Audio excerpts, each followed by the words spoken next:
right, looks like we are live. We're going to get started here in about 5 minutes. Just playing up through the Battle of Chancellorsville on Ultimate General Civil War, the Union campaign. I'm going to go ahead and get everything kind of worked out here on Twitch and YouTube. Make sure it's up and running. If you are here and you can hear me, go ahead and just give me a shout out. Let me know that it's all working properly. Hey, Pete, how's it going?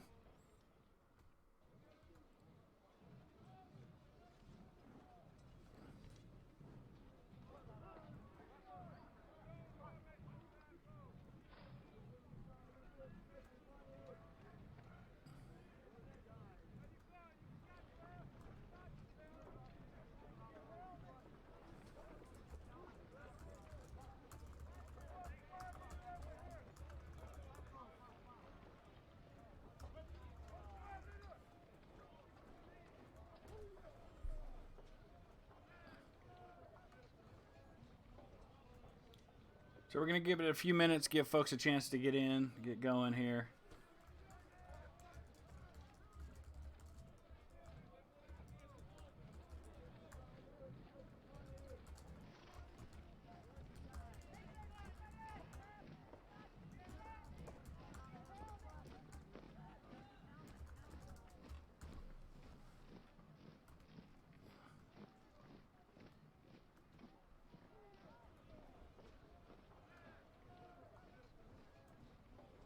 I think we should be just about ready to go.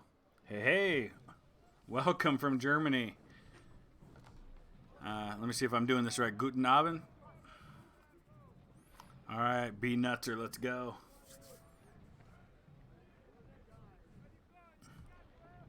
Going to be playing 3 battles today. Nansemond River, Siege of Suffolk, and the Battle of Chancellorsville. I already went ahead and played. There was a supply raid. Just got that one out of the way because I wanted to save some time because we have a pretty full schedule already with these 3 battles. Hey, Rick, how's it going? Good to see you tonight. My apologies to everyone for not being able to do the stream last week. Family comes first, and in this case, the family, we got some pictures taken. Haven't had family photos taken since just before my youngest was born, and he's going to be 6 this year, so we thought it was time. Janice, how's it going? All right, we're going to get started here. New name for Brigade, Avenir's Revenge, our latest patron. Avenir Dutch, who's actually my #1 patron right now, and you'll see him listed in the list of the sponsors for this page, along with Syrinx 2012 or 2112, Meadowhawk 509, Chris Marciniak, and William O'Hare, who have all been longtime supporters of this channel, and I greatly appreciate that, and all of you for supporting this channel just by participating in these live streams.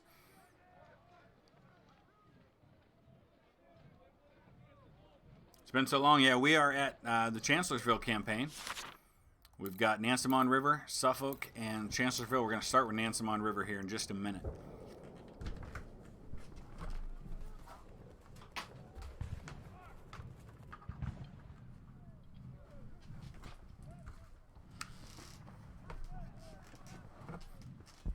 All right, we're going to go ahead and get started. If anybody else joins, awesome.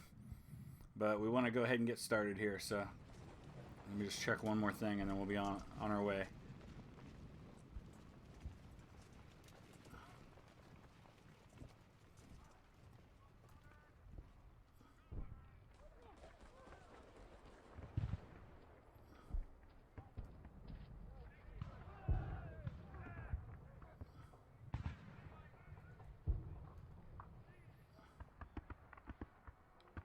Oh, the stream title. Yeah, let me fix that real quick because it was still set from last time. Thank you, Gallant. Let me take care of that real quick, and then we'll get started.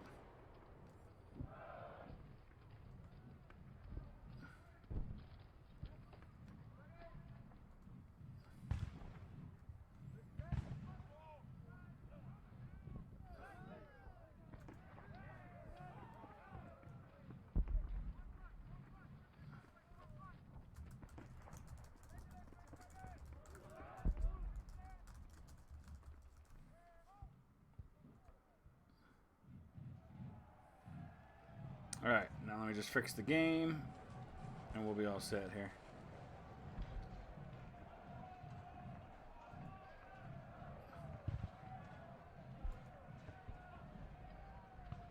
Sorry you're not feeling well. Hope you feel better soon.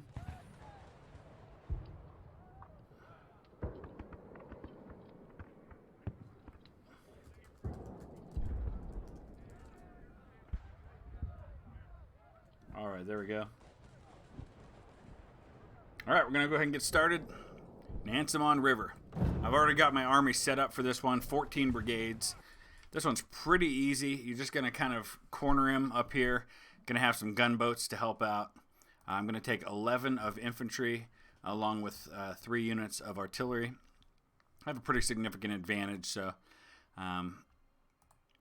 should be fairly simple. I've decided to take a mix and try to spread out my experienced brigades among the different divisions and corps of my army. So I do have my first 3-star brigade, the Paper Collar Brigade. We've got O'Hare's Ohio Outlaws at 2 stars. Avenir's Revenge is 2 stars. But otherwise, fairly new units. We've got the 20-pounders are 2 stars, and these 20-pounders, 10-pounder Parrots here. We're going to go ahead and get started. And I'm going to march out in front with the fresh recruit. Let them take the brunt of the casualties at the beginning. I'll get them spread out where I want them once we move along a little bit more here. And then we'll keep these more experienced units in the back because they're more expensive to replace.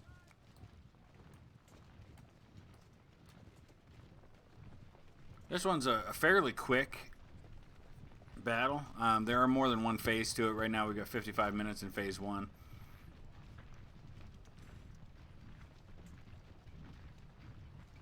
I believe all the troops are on the field. So we just have to kind of corner him. I'm going to send a couple brigades just to kind of protect against any surprises up here.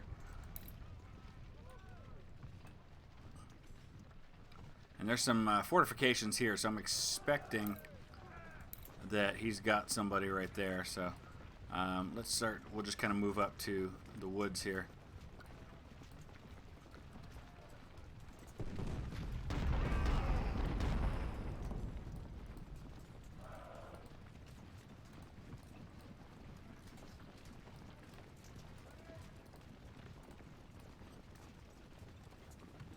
All right, so how's everybody doing tonight? Anybody up to anything fun this weekend?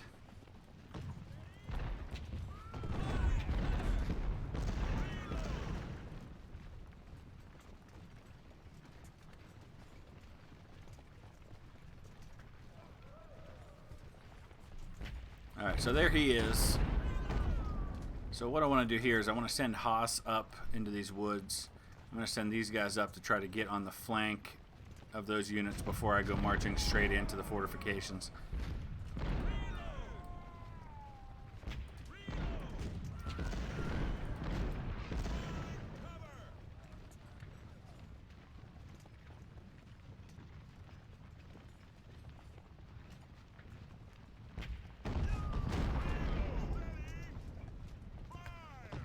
Dickie doing don't nuts. That sounds like an interesting evening for you.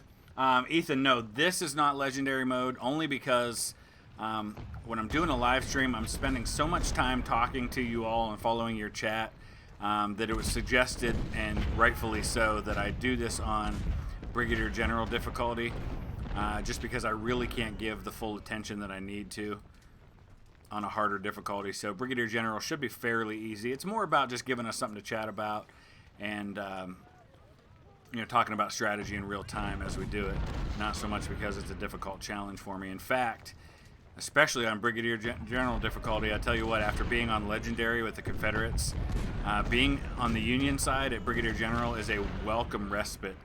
It's so much easier just because of the amount of supply and manpower that you get. And if you watch some of my previous ones, I've definitely made my fair share of mistakes, in part because I'm not paying full attention to what's going on. Grilling lamb chops, interesting. I just made tacos for my family tonight. And Drunter Officer, I'm very glad that you were able to make it as well. Alright, we're about to get on Anderson's flank. I'm going to go ahead and move Baldwin up. Brian Barrett, how's it going? Beer and barbecue, that sounds fun. I'm not a beer guy myself. I'm a mixed drink kind of guy. But I know that puts me in the minority. Alright, there's just 18 minutes to go, but I'm taking my time. I don't have to have it done in this phase.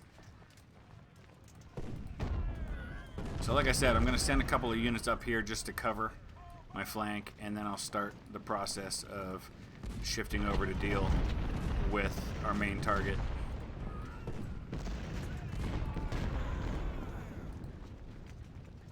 Let's go ahead and move these guns up. Oh, I guess I got to get my general up there too, huh? Once I drive Kemper out and I can swing around, then I'll hit this fortification from 2 places.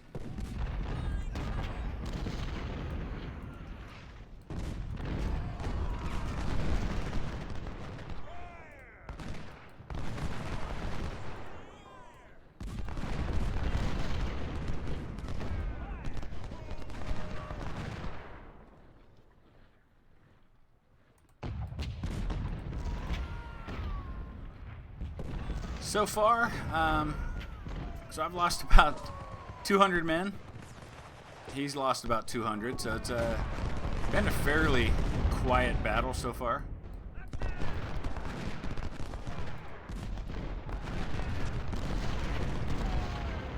Did you, Brian? How did it go for you? Playing this battle a few days ago. Yeah, Janice, that's me too. My family being from Kentucky, I recently got some of the Kentucky apple bourbon, which is good, but I obviously don't drink very much of it at one time. Alright, we're about to hit the next phase. We've got 2 minutes to go.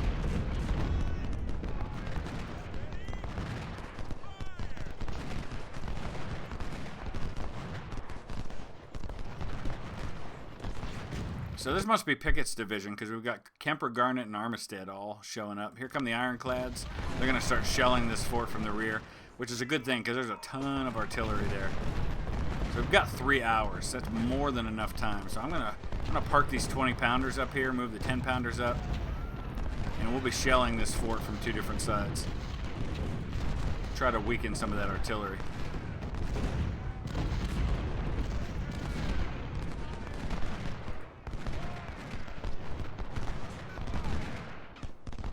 Once we do that, then I can start moving these guys up. We'll assault the fort. If I can surround him, I can completely destroy this army. Avenir's Revenge is right in the face of canister fire, so I've got to deal with that.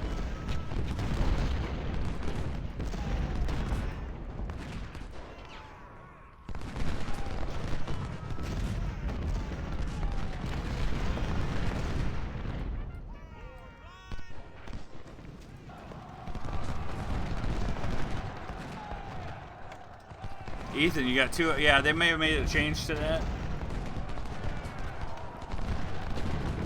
As far, yeah, because there's those little things like that that they've tweaked on the game. I know they haven't made any more updates for quite a while, but that's quite possible that maybe there were less ironclads before. Let's see how we're doing. Yeah, we're starting to bring down his artillery. Protected by not only fortifications but woods as well. See, now he's dropping back into the fortifications with more infantry. Let's finish this battery off.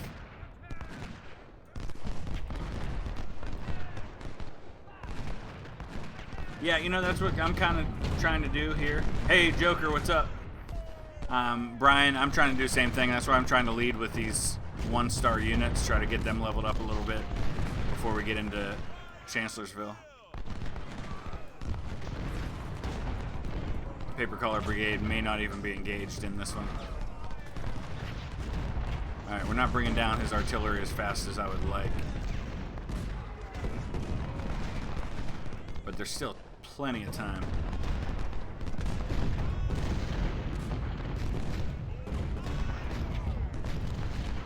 Look at the numbers. I haven't taken out any of his guns yet. Oh no, I have. Okay, I've taken out actually about 1/3 of his guns. I've lost just over 1,000 men. He's lost about the same number, but most importantly, I took out a lot of the guns. Joker, force a brigade. Well, let me see. Let me catch up here. Ethan says, try to force a brigade to the northeast sector to cut them off. Yeah, if I can drive him up into this corner, that would be ideal. And maybe if I start advancing now, I'll give myself the time to do that. B Nutzer, Swiss citizen from the German part, dialect coming from the Alemannia. Yeah, Alemannia, I think, is how you say Germany and French, if I remember. Guten Abend, yes. So Joker, I actually can definitely say that my job does not suck. I have kind of my dream job, and my wife really enjoys hers as well. Somebody was asking about the difference between us. My wife is a social worker. She's actually a guardian for elderly wards of the state who are either incompetent or just need somebody to be able to make their decisions for them. So she pays their bills, takes them to doctor's visits, get them their health care taken care of, all those sorts of things. It's a difficult job, but she's very good at it. And I think she enjoys it. She's off for the next couple of weeks. She had to have some surgery done. Nothing life-threatening or anything like that, but enough that she has to take a few weeks off from work. But I have a dream job. I get to speak to students about how they treat each other, help make schools better. So definitely something I enjoy and something I feel like I'm good at and that I feel is very rewarding.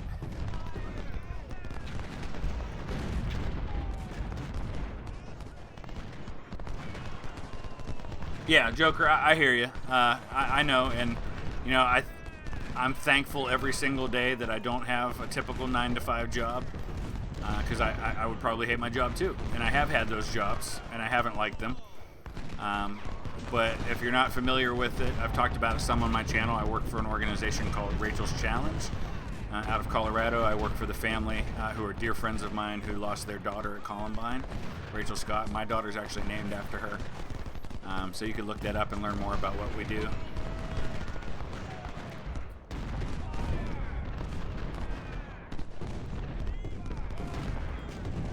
Alright. Let's throw them in here. I don't want to just sit here and shoot it out with guys that are in fortifications.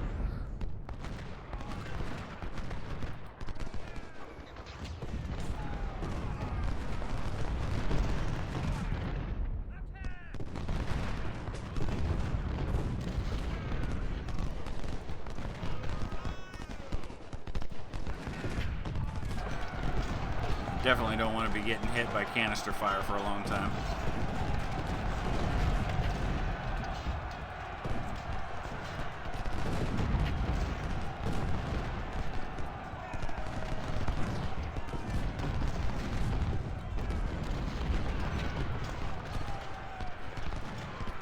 Once I overrun his infantry, then I hit the artillery and we take them out.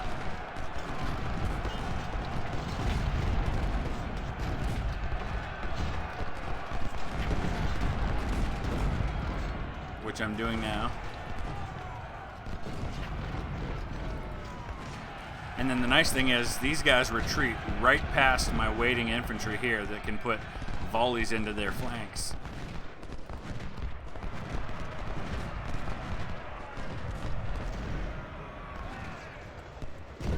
Oh yeah, I'm always forgetting to bring my corps commander up.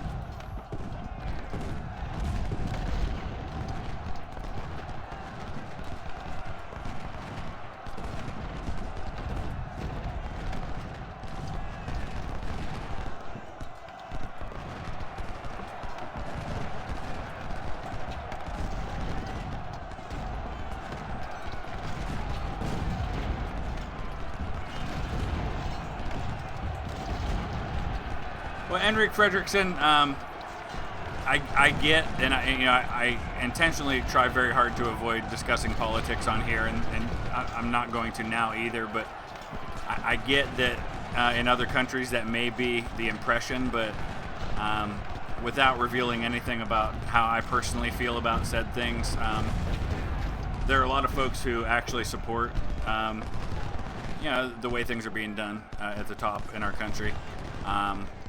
Especially in the Midwest where I live. And I actually live in one of the the way we would say it here is one of the bluer parts of the country.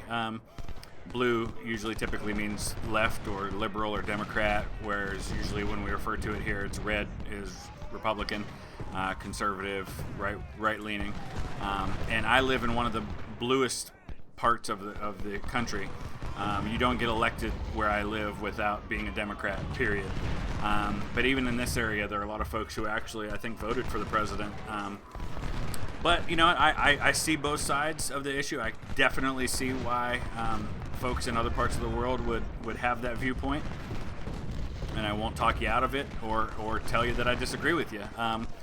But really, I mean, more than anything, as a dad to middle school students, I get that we just don't treat each other very well. And whether that's the president of the United States or just me and somebody I meet on the street, we need to just treat each other better. Be kinder to each other. Be careful about how we speak. We can disagree and disagree strongly, but do so in a way that still respects the other person. And I think we've lost that a lot in our country, and I'm sure that's the case in a lot of places. Joker, our politicians are the same way. Don't worry. All right, so let's take a look. We finished that one up. We grabbed a bunch of things in very small amounts. I did lose a brigadier general killed, but more importantly, got a bunch of promotions. I've got a ton of major generals right now. Enough that I've got several just sitting back with nothing to do at the moment. All right, so let's take a look. His army's still sitting about 92 to 97,000. Siege of Suffolk, I think, is 18 brigades.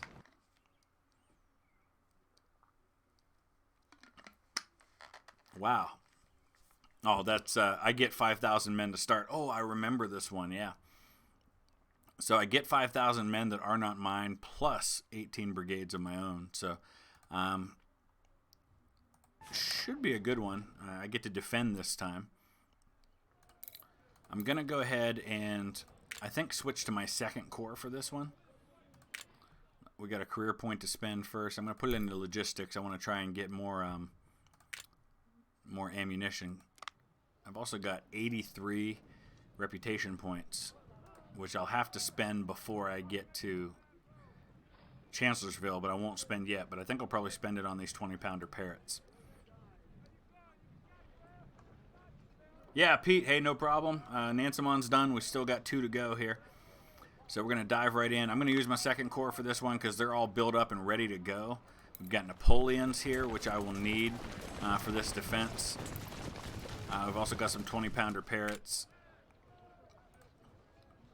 And these are all, again, a bunch of fresh troops that have not yet been used for the most part. Got a couple of 2-star units. What do I have? 21 brigades here, so I've got to drop a few out. And I think I'll drop out infantry.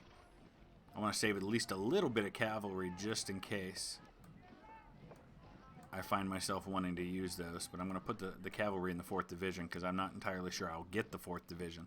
All right, so let's see what we've got. We've got 18 brigades, 34,000 men. Siege of Suffolk.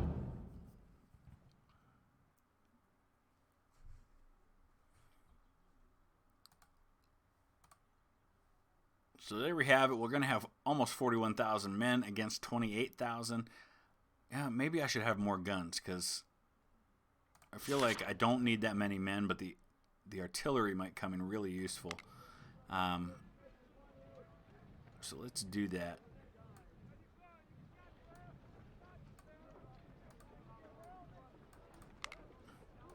And I'm going to drop in some of my really good guns for this. Get these 20-pounders going so I can use them for counter battery fire. All right, so there we go. Are there wizards in this game? Well, some might argue that Stonewall Jackson was wizardly at times, as was Robert E. Lee. I'm not sure. All right, so we have additional help that does not belong to me, but they're not going to hold out real well. But I can sacrifice them without having to worry too much about what happens. What I need to do, though, is have backup ready to go all the way along the line. I forgot to put a couple of men into those 20-pounders. we're going to get reinforcements before too long. Oh, dude, John Payne, that was hilarious. I'll give you that, man. I did not think of that, but that's an excellent point. That, yeah, Nathan Bedford Forrest did become a wizard, but I will say in his defense, I believe he did renounce the clan before the end of his life. I think they got too extreme even for him.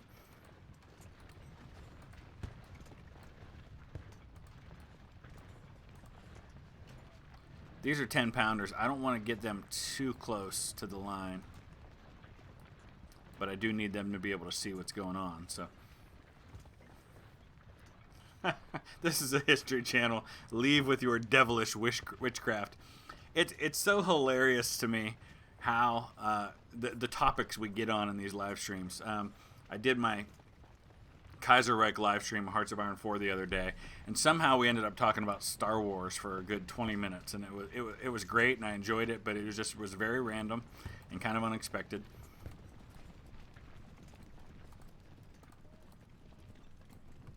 All right, let's speed things along here.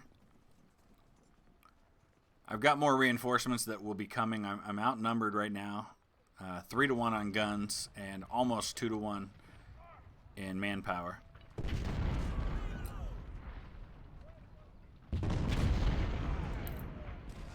Well, I don't mind so much Janice talking about politics of the 1800s. I just try to avoid modern day politics because it can be such a divisive subject, and I want to focus on the things that we have in common rather than things that we don't. Oh yeah, hello. It's a Furby. You guys remember Furbies? They were kind of creepy and kind of cool all at once, if you're old enough to remember Furbies.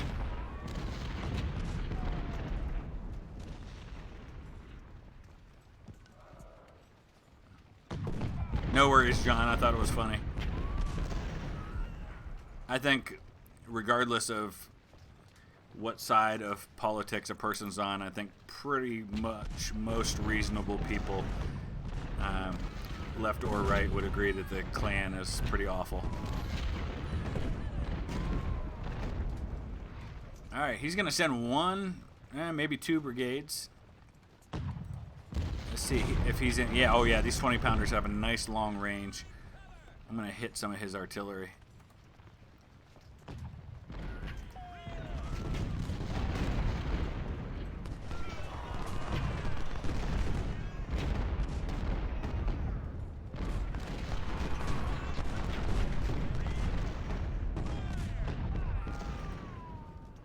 Alright, he looks like he's heading that way. I'm going to send Keys over here. Put him maybe right there, just in case, so I've got extra units to plug into these gaps. I'm going to leave these guns up here, just because, oh, they're 20-pounder parrots. Maybe I shouldn't. They're not mine, but at the same time, I still want to be able to preserve those 20-pounders. And there's no reason to keep them up that close.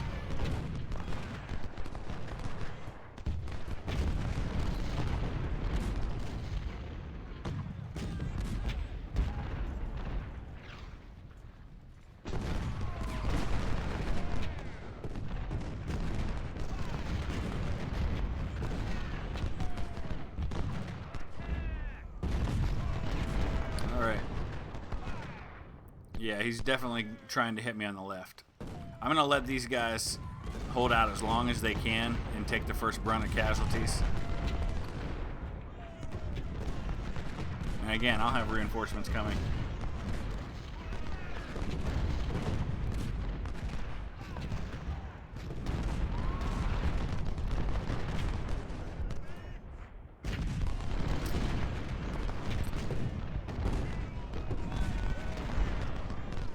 Oh, I did take out 2 of his guns. Okay, hopefully we'll take out more. He's just going to park there. I never understood that. You know, there are times when I think that the AI on this game is better than most.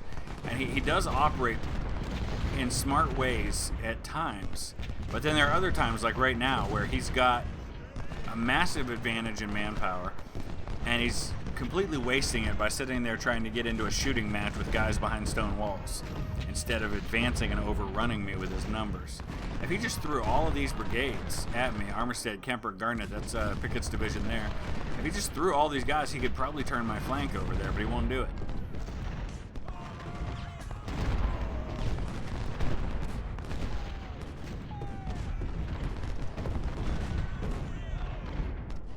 Alright, we've taken out 5 of his guns now. I'm not sure at what point I get my reinforcements, if it's at the end of the mission timer. I'm guessing that's the case. Just make sure everybody's got supplies. They're staying fully supplied, so we're good there. We've got a supply stock right here in addition to my regular ones.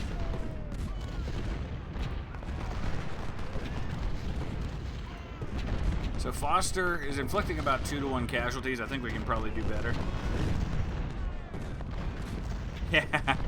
Well, I enjoy getting a bunch of history geeks together because I don't really have another outlet for that. It's not like I have a bunch of people that I hang around with here at home that are into those sorts of things. I'm going to go ahead and bring Rogers up, because Foster's just doesn't have enough men to hold out long term if he keeps hitting me. And I'll move Douglas over. I may be able to merge Foster and Terry together. In fact, maybe that's the way to go here. And then plug Rogers in over on this side.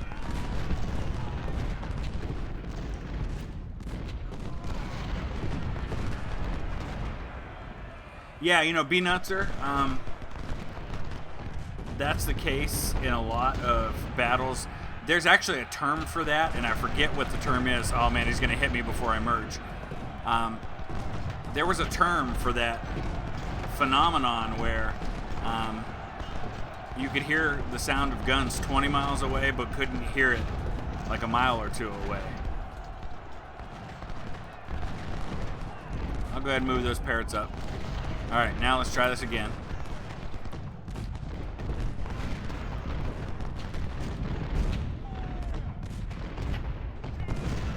Robert, no, this is, I'm playing as the Union, and this is Brigadier General difficulty.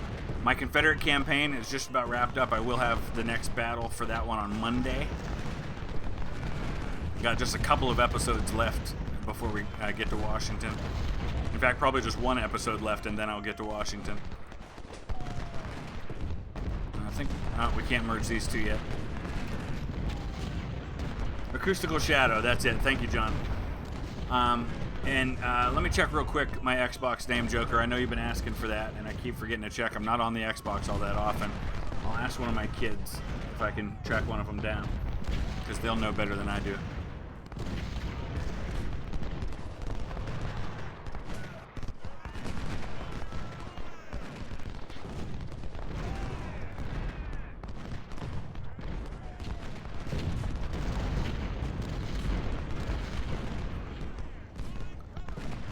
Alright, we got 19 minutes left, and then I think we get reinforcements. Oh, look at him trying to get fancy over here. Now, see, this is the problem with fortifications, that sometimes you get flanked just because of how you're sitting, and if he fires on you the right way.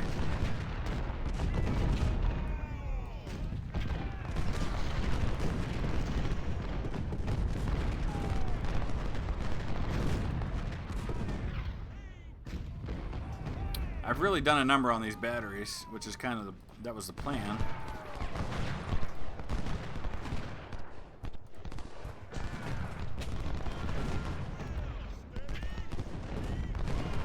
Once Murphy loses enough men, I'm hoping I can merge Hawkins in with him.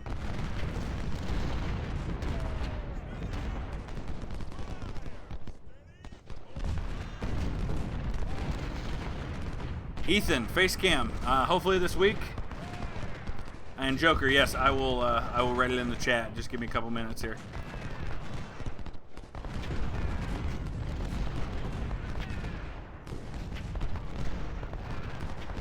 Washington Sanchez, how you doing, my friend? And Joker, Croatia, yeah, I think I will get there. I may try to do that with diplomacy if that's possible. On Kaiser Reich, man, this is just a bad spot right here. What I need to do when my reinforcements come is just push him back and just occupy this line here. Because everybody who goes in that fortification gets driven back, even though they don't lose that many men.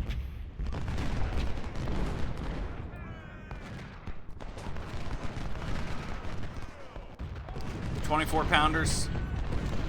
I don't think I have 24 pounders in this one. The 24 pounders have a really short range.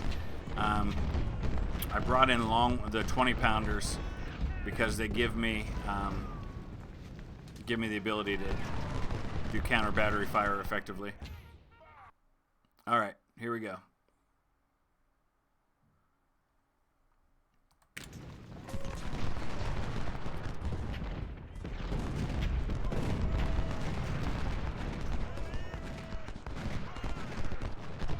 Where are my reinforcements? Here they come.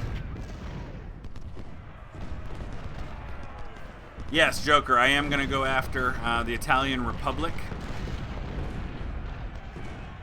Junter Officer, thank you for following me on Twitter. Or on Twitch. I just got that notification. Here comes the cavalry, so to speak.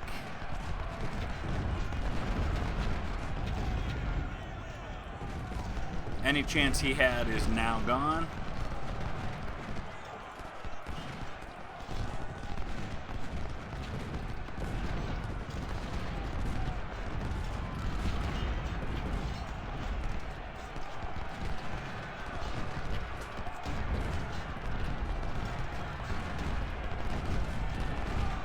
See, this is what he should have done before. He waited too long to do it.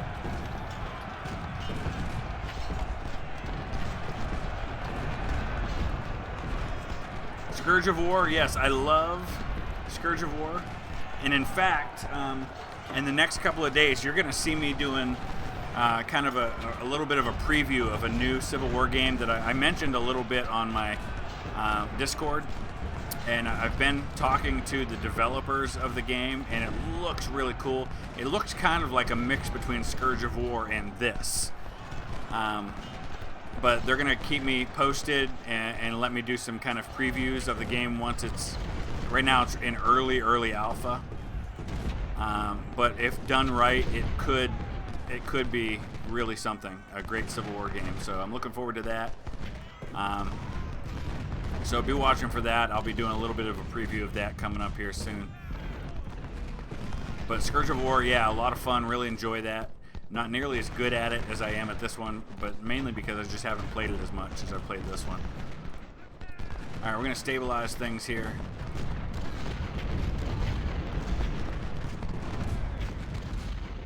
Yes, it is a strategy game.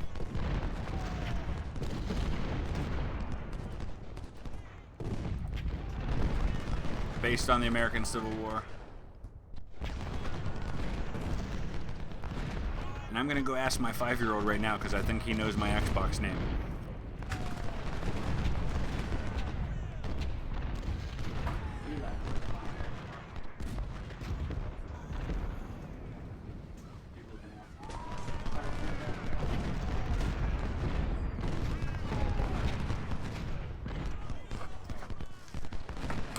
Okay, I got it.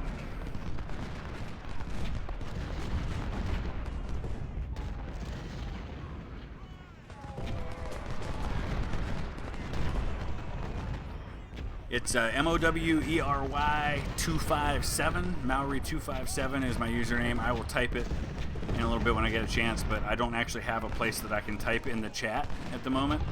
I just see the chat as it scrolls. So I'll have to open up a different browser to be able to do that.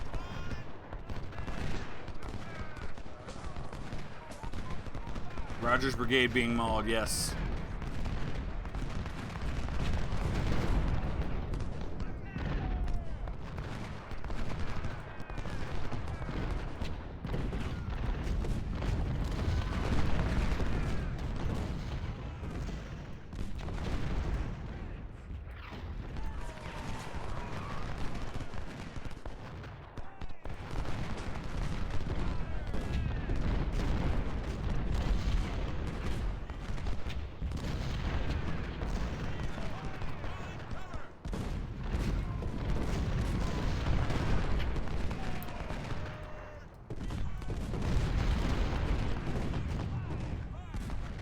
Oh, this should be fun.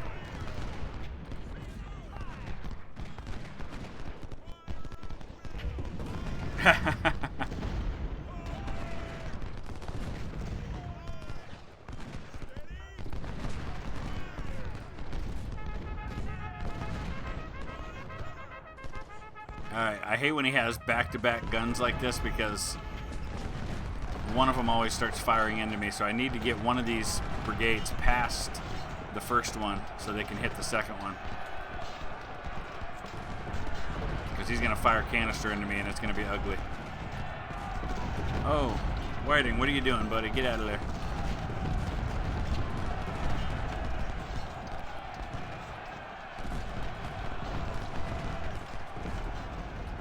Oh, there's a third battery back here. Okay, and the second one's already gone, so.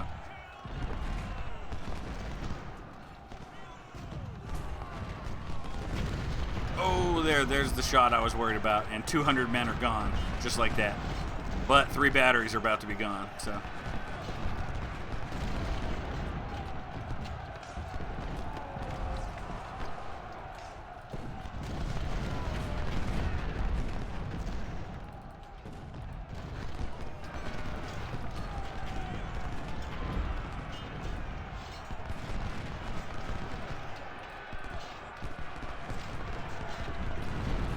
John Payne, that's literally the one I was just talking about. And I'm going to be doing something similar to what Historical Gamer did in talking about it. I've talked about it some on the Discord. Joking Joker, it was about 600,000 on both sides died in our Civil War, which I know pales in comparison to a lot of the wars that have existed in the world, but at the time it was about 2% of the U.S. population died in that war.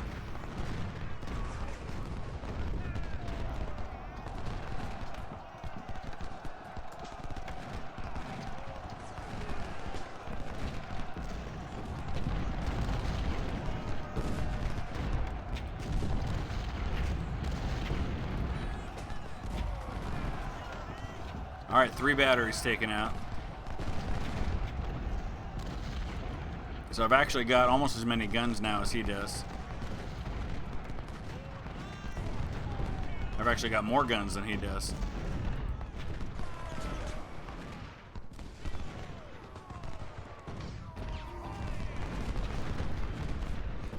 Yeah, the ground is a little slow for cavalry back here. We've still got 2 hours to go in this battle. And mostly all the fighting's happening on the right now.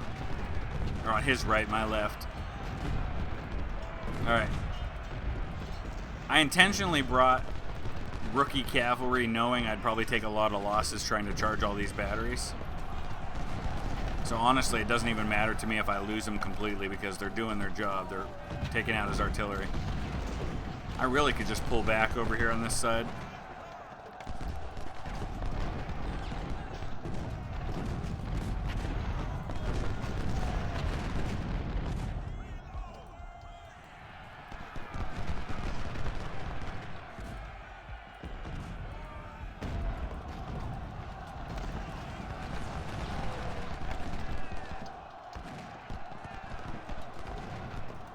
Yeah, Janice, I was thinking about doing that just now. I was just looking at the fact that nothing's going on over here.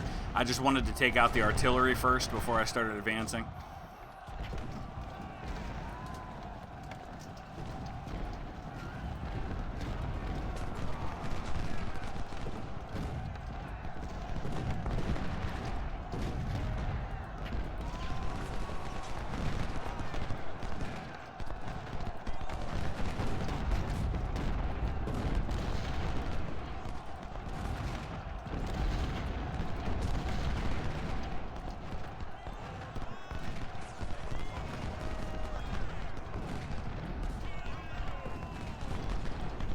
Starship Troopers. I have not seen that, but I know a lot of people love it. Yeah, 2 to 3 star cavalry is very expensive, especially if you're going to be aggressive with it. Because that's when you get into trouble. You try to charge into something you think is a juicy target and then ends up having infantry support or 3 or 4 batteries altogether. So cheap cav really is helpful, especially if you have a bunch of it. I've only got 2 brigades here. If I had 4, I'd be doing a ton of damage.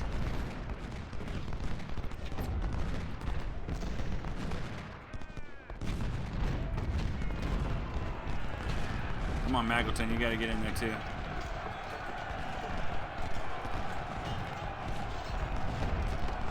I'm probably gonna lose Buford. He's down to less than 300 men. If he gets down too far, he'll just kind of be gone.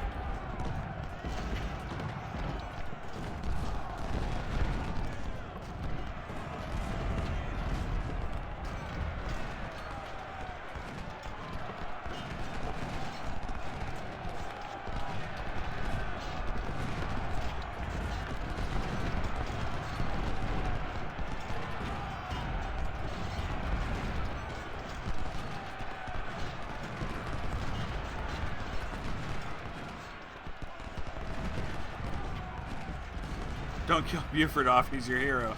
I don't even know if that's actually John Buford. It could just be another guy with the same name, because it certainly doesn't look like John Buford, but I guess for the sake of the game, we'll say that it is, because he's commanding cavalry. He's getting in the woods now. Woods kind of negates the melee cavalry's effectiveness.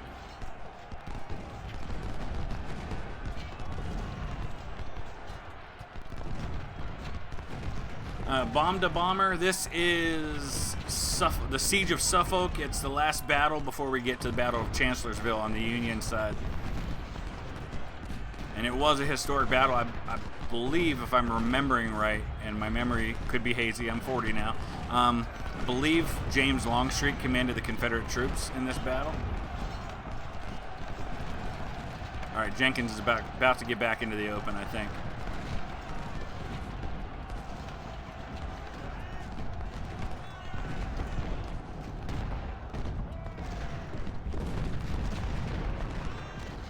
So high casualties in this one, more so than it needed to be, but I'm trying to be aggressive and wear down his numbers. I'm also using inexperienced troops.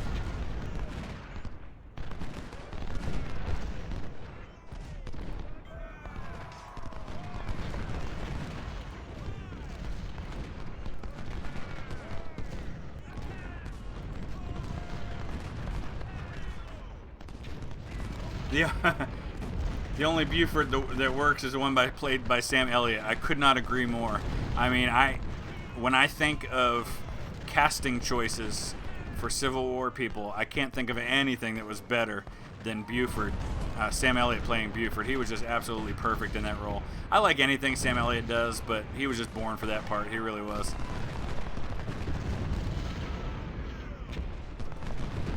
And you know what? I gotta be honest. I like Jeff Daniels as Chamberlain.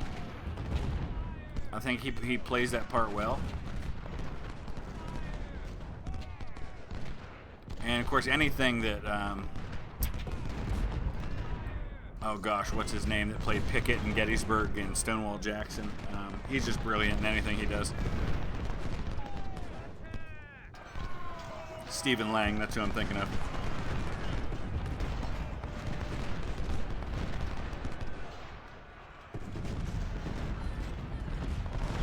John Payne, that's interesting. I might have to check that one out. I have not read any books on Chancellorsville, I don't think, since high school. And that was when I was actually in Chancellorsville. I went to the battlefields. I'd love to get back to those battlefields someday. He's basically abandoned the line, it looks like. Do I like Boba Fett? Yes, I like Boba Fett. And I hear he may make an appearance in the upcoming Solo movie that's coming out here in just a couple of weeks.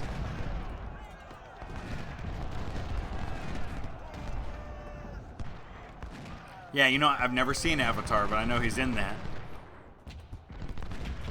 And I'm a movie guy. I love movies, but surprisingly, I've never seen Avatar.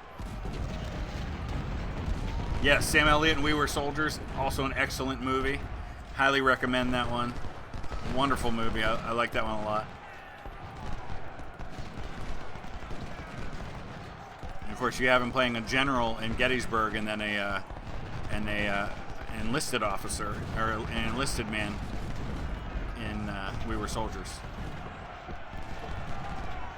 I'm gonna have to pull out here because I'm not gonna really be able to do much to Jenkins from the woods.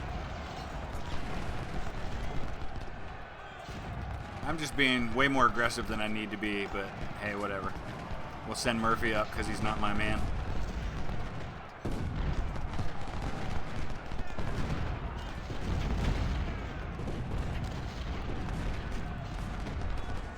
Oh, you can see Boba's head in the Solo trailer. I haven't seen that.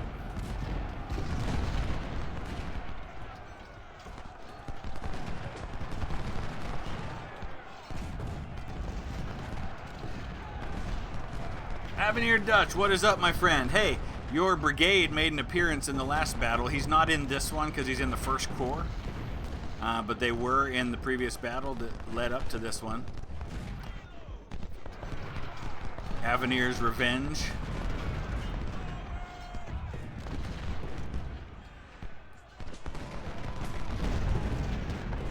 Alright, we gotta get out of these woods. I'll send Murphy because he's not one of my units.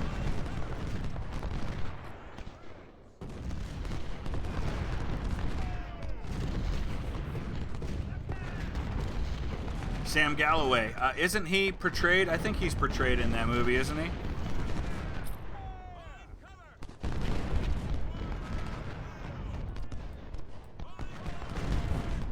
I gotta say, I'm not as excited about the Solo movie as I thought I would be, but I'm sure it'll be good. And of course, Emilia Clarke's in it, and I love her. I love Game of Thrones, so I might see it just for that alone. But oh, what's the guy's name? Glover.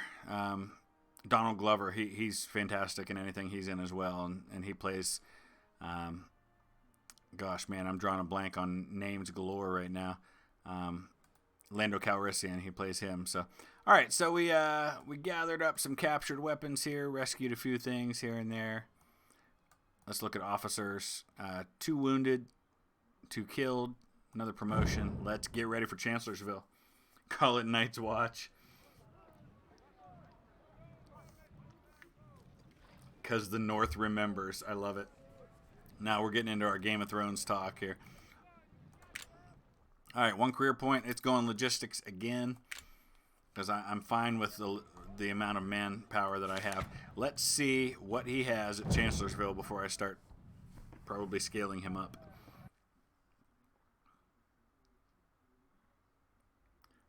Danny Glover. I like Donald Glover too, but Donald Glover is. I like both of them, but Donald Glover is the one who's in Solo. He's younger. Danny Glover's an older guy. He's the one from Lethal Weapon. That's Donald Glover or Danny Glover. Oh gosh, I'm stepping over myself here.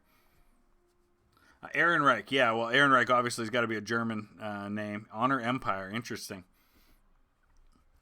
All right, so we can take as many as 90 brigades into this battle. It's not going to be that high. He's got 70,000 right now. I'm guessing he may scale up. But we're going to pour in as many as possible. I may just not even bother with reinforcing some of these existing brigades in favor of just putting more brigades into the action. First things first, I got to see if I need any division commanders, and it looks like I'm good all the way along on division commanders except for here. So I've got major generals to spare right now.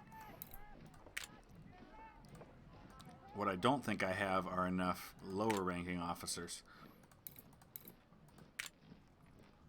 Oh, I got a bunch of colonels I can buy here, so we're going to buy a bunch more colonels real quick.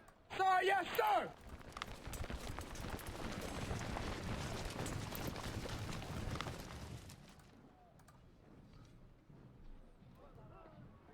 Bomb to Bomber. No, it is not Kaiserreich Hearts of Iron 4. The Kaiserreich live streams are on Tuesday and Friday at 1 p.m. Eastern time here in the States.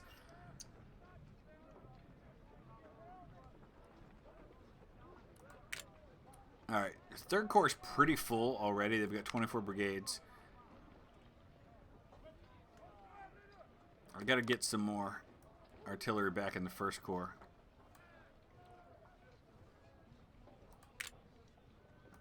I'll go ahead and at least bring these guys up some more.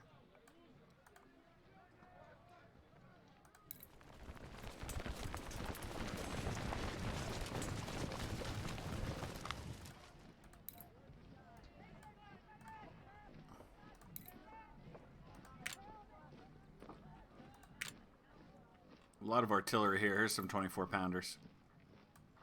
So let's take a look. I've got a good mix. I want to try and have a good mix of artillery in the different places. So let's move some Napoleons up to the 1st Corps.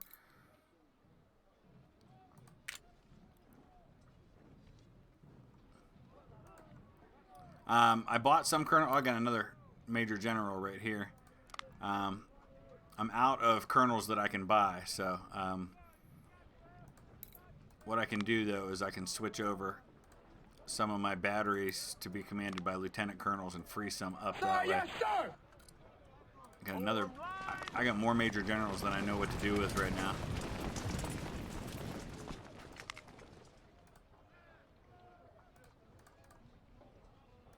Let's see. I got a ton of weaponry available too. Boy, it's nice to be the Union on this game.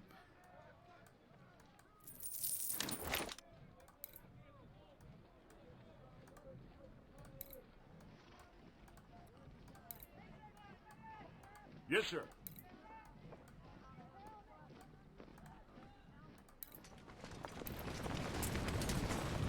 Sir, yes, sir. I don't know for sure that my 4th Division troops are going to see any action. So I think I'll go with fewer divisions with more men and just try to keep those 4th Divisions free. Just because I know in a lot of these battles you just don't even see the 4th Division.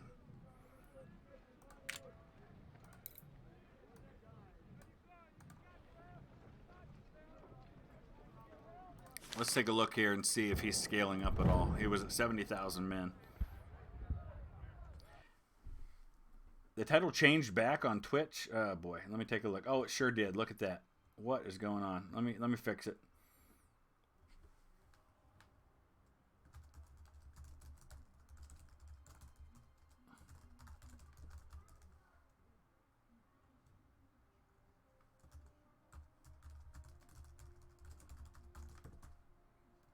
Okay. Done. What in the world? I changed it and it changed back again. I'm really confused why this is happening.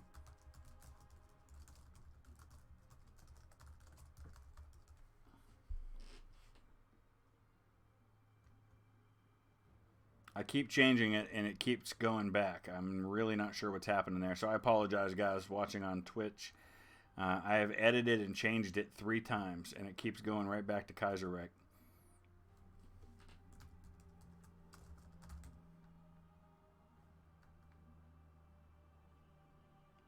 There we go. Now it says Ultimate General Civil War Union Campaign after I changed it to something else. All right.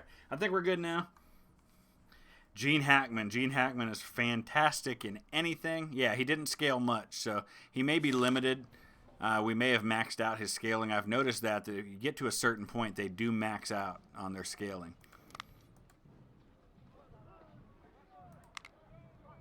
All right. We've got a ton of a couple of kinds of weapons here.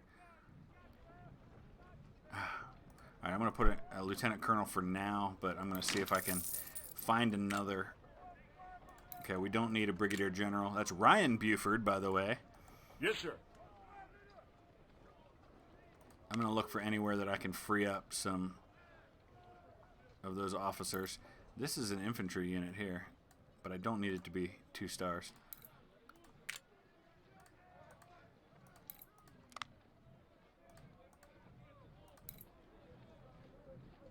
I'm going to move that over to the 1st Corps. So I'm gonna kind of clear out a little bit of the. Oh boy, that's got to change. There we go.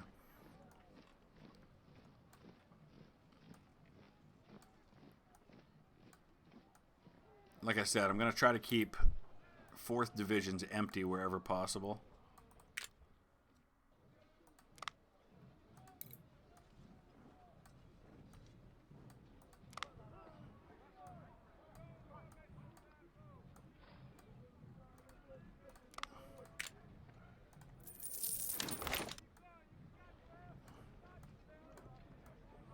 All right, so now with the last 8,000 men I have, I'll reinforce what I've got. Oh, and I need to spend some of these or I'm gonna lose them. So let's buy some 20-pounder Parrots.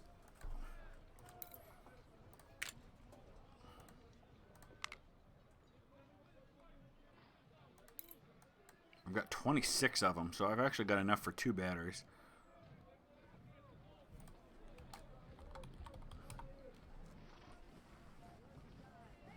Crusader Kings with the Game of Thrones mod. I have played that before, and I love it.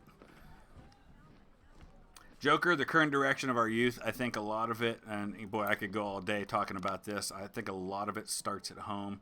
I was actually a youth pastor for 14 years, Yes, so sir. obviously from the religious aspect of things, one of the things that frustrated me the most was that a lot of parents felt that it was my job to raise their kids in terms of what they believed. And so they would kind of screw everything up at home and then expect me in an hour a week to kind of fix it all. So as a parent and as somebody who speaks in schools, I believe very strongly that it all starts with parents. Now, listen, parents can do everything right and still have their kids not turn out so well. I get that. But number one, first and foremost, I think, is that parents need to be modeling for their kids what they want to see them in their behavior. And it doesn't happen very often, unfortunately.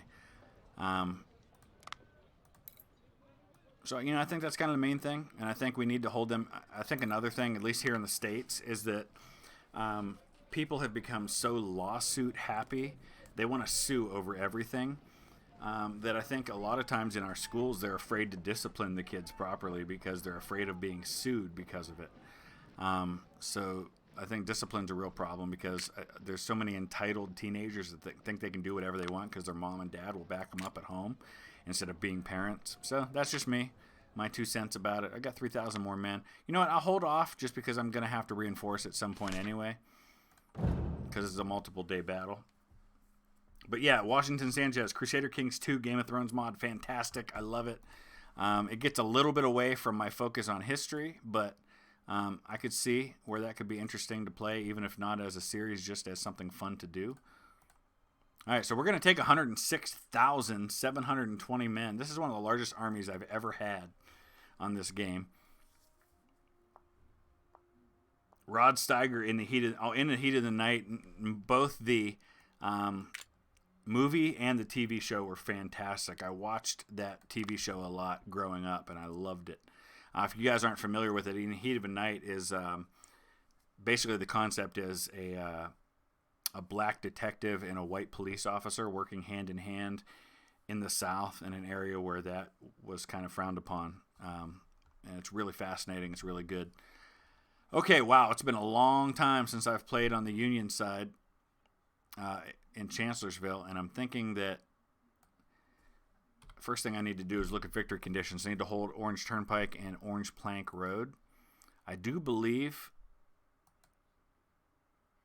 that those victory conditions will change, or at least I will have an opportunity to march back and take them later. So I'm thinking that really what I want to do here is kind of fall back, because my reinforcements will come and he'll hurl himself at me and it'll just be ugly.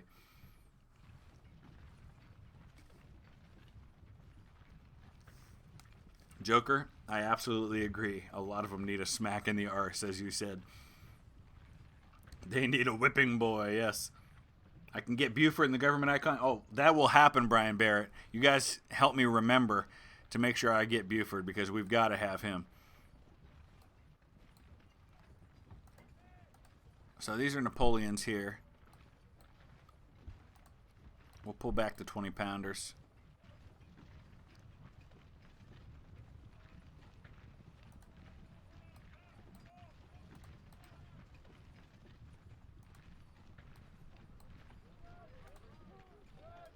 Oh, that's a terrible place for fortifications. We're not going to do that. Just don't give Sickles command of a corps. So true, so true. Yes, I need Buford. I love it. Our dad Gallant. Do I remember a TV series, the family saga called How the West Was Won? Gosh, that's a little before my time. I was born in 77, so I don't think I remember that one.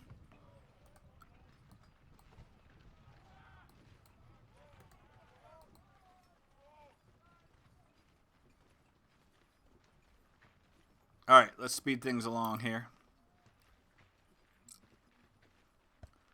Trying to decide. I'm thinking maybe I don't want to hold this area here. How many men does he have? He's only got 17,000, but he's going to get more. It's a steady stream of reinforcements on both sides in this battle.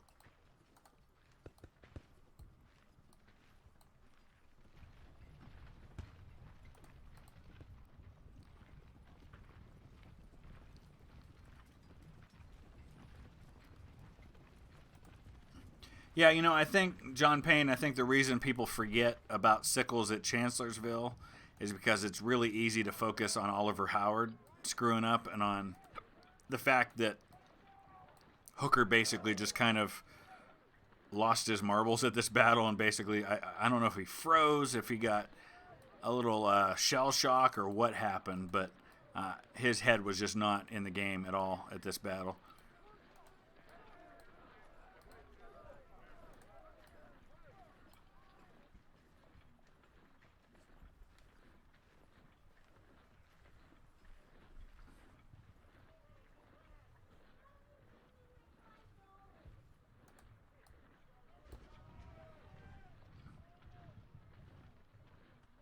Yeah, people forget that the Union was getting reports all day long about Stonewall Jackson's movements around their right. And if they had paid any attention whatsoever to that, they could have been ready for Jackson, and they could have just destroyed that flank assault, because Jackson's men had been moving all day. They were exhausted. But the Union just did not heed the warnings, and I don't know, for whatever reason, didn't believe it, didn't think it was serious, didn't think it could happen. And at what point, I wonder, did they finally figure out they needed to stop underestimating what Lee and Jackson would do?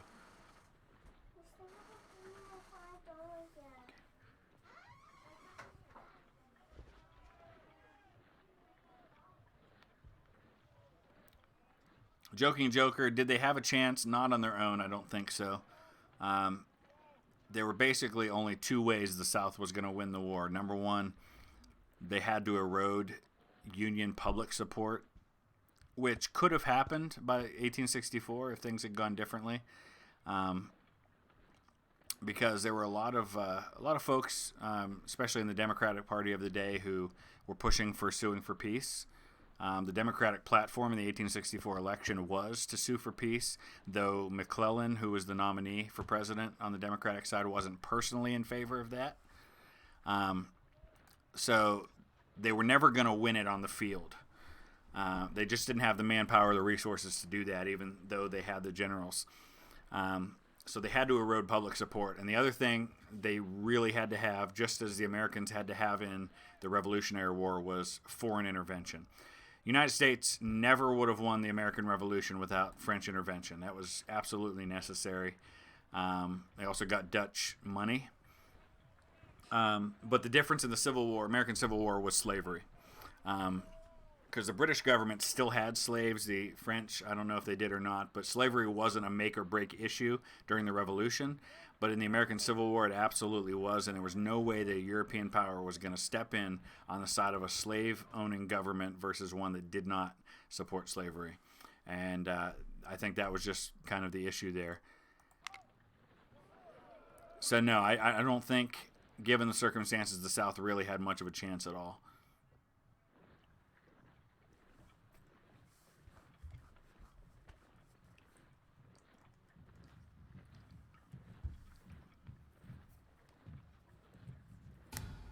Yeah, and Andrew, I agree. Neo-Pangean, hello, welcome. Andrew, I agree. I think had the South been more aggressive early in the war, maybe so. Especially like right after first Bull Run, there was an opportunity there. Here comes my first batch of reinforcements, and I'm curious to know, I'm wondering maybe I might surprise him in his flank. He still vastly outnumbers me right now. He's got 68,000 men to my 34,000. So this may not be a good idea. But I'm going to get a bunch of reinforcements up here, and that's why I pulled back, because it shortens the distance between my reinforcements and my main line. Yeah, the British had serfs in India. Britain actually outlawed slavery, I believe, in the 1830s. They outlawed the slave trade in the early part of the 1800s, and I think it was something like 1830, 1832, somewhere in there when the British Empire outlawed slavery. It was William Wilberforce who was kind of the primary person who pushed for that. Fantastic movie about him. It's called Amazing Grace. He's played by Ewan Griffith, the same guy that plays in the original Fantastic Four films. He plays Mr. Fantastic. Benedict Cumberbatch is in that movie before anybody knew who the heck he was. He plays William Pitt, the young prime minister who becomes prime minister in his 20s.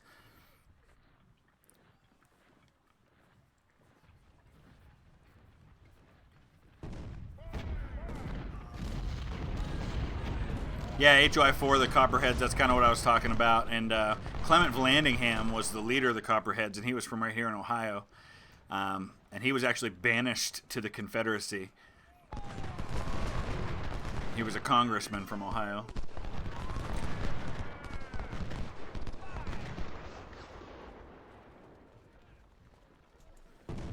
Yeah, Wilberforce is a really interesting story. He was mentored by John Newton. John Newton had been a slave trader who, after he became a believer and gave up the slave trade as believing it to be immoral, sat down and wrote a poem about his life and his experience, and he called it Faith's Review and Expectation, but we know it as the hymn Amazing Grace.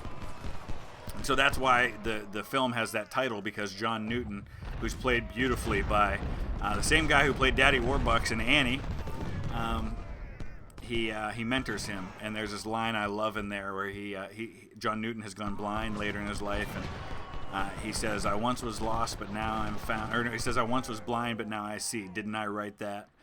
And Wilberforce says to him, "Yes, you did." He said, "Well, now at last it's true," because he's talking about the fact that he's gone blind physically, but now he can see that the ugly things that he did with his life in being a slave trader, but now he had an opportunity to redeem himself by helping Wilberforce push for outlawing the slave trade, which he did. And Kieran Hines is in that movie. He plays a member of the House of Lords, Bannister Tarleton, who is the inspiration for the fictional character played by Jason Isaacs in The Patriot. They call him Tavington. Monarchists in the USA, no, but you know what? There was a time there could have been. George Washington, there was a push for him to be a king after the Revolution, but no. I personally, I'm not a monarchist from the standpoint that I would support a monarchy here in America, but I'm a big fan of the British monarchy. And Gallant, that's awesome. Denmark, I didn't know they were the first to abolish slavery. That's very cool to know that.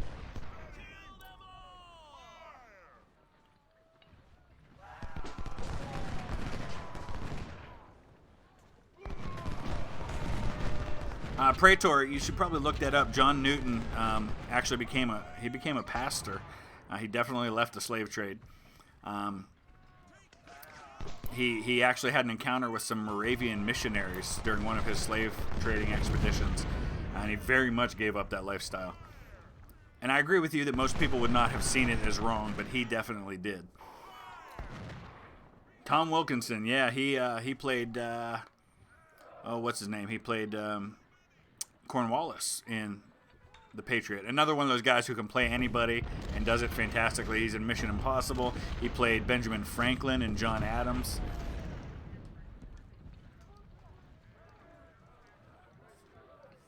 HOI4, I agree with you, and I think had George Washington wanted to, they probably might have made a monarchy around him, a constitutional monarchy. All right, we still see nothing of his main line. Here it comes.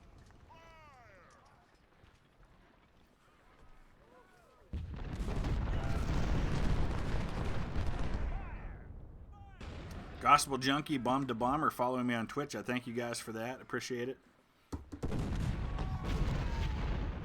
I do not, and it's sad to say so, Andrew, but no, I do not believe we're going to get last full measure, and I'm very sad about that because I wish we could, especially if they were able to get back to focusing just on the military.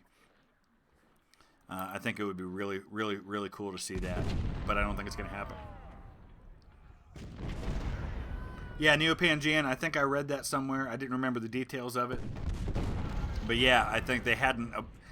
They never ratified the 13th Amendment, even though I thought that that was a requirement for Reconstruction in order to re-enter the Union.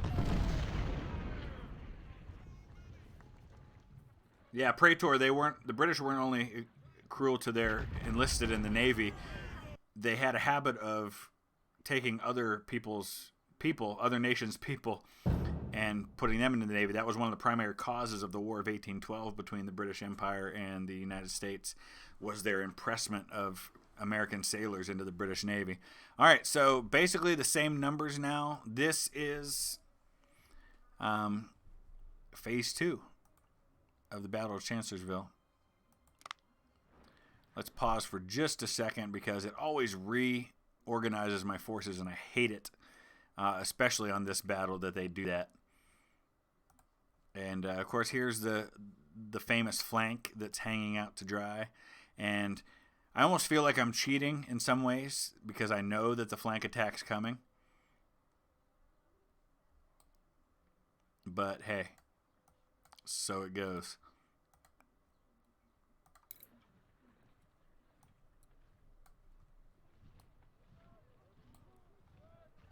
And really, there's no reason at all to have these guys back here. I'm actually going to move them in on this side and maybe see if I can cause a flank attack of my own. I'm just moving everybody up, and then I'll kind of organize my line a little better as I go along here.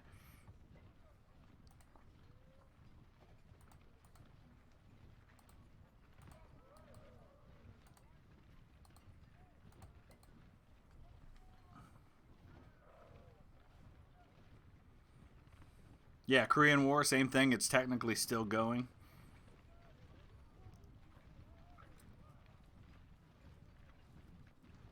Yeah, I mean, Neo-Pangean, that's true. I mean, even in the early parts of the American colonies, they always had, Virginia had its own legislature from the very beginning. So it was kind of founded on those ideas of republic. But they all, were primarily settled by people who had come from monarchies. And honestly, I mean, even in the early part of the American Revolution, the desire was not to break away; it was to restore. It's kind of like Martin Luther with the Protestant Reformation. His desire early on was not to leave the Catholic Church, but to see it reformed. And I think that was the same thing with the early part of the American Revolution. Did I not? I thought I ordered these guys back. I'm going to lose these 24-pounders if I don't hold up here, so I'm going to have to kind of hold somebody back to protect them until they get moved.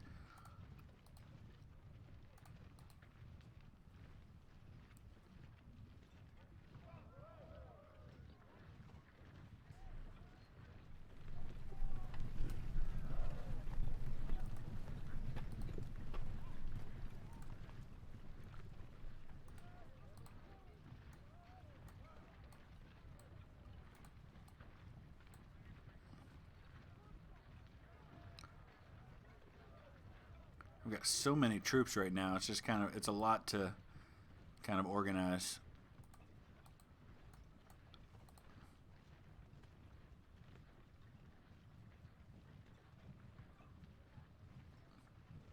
Shelby Foote met with William Faulkner in Oxford, Mississippi. They got a bottle of whiskey and toured the Shiloh battlefield. That's fantastic. I love that. Yeah, HOI 4, you're right. The United States was not founded on people fleeing the monarchy. They were fleeing religious persecution. In fact, my direct mail line, my father's last name is different than mine, but on my direct mail line, my earliest immigrant to the American colonies came in the 1600s because he was a Quaker preacher, and he kept getting arrested in England for preaching his religion. All right. These poor 24-pounders. Let's get some skirmishers out here to hold the line. Oh, no. Get those out of there.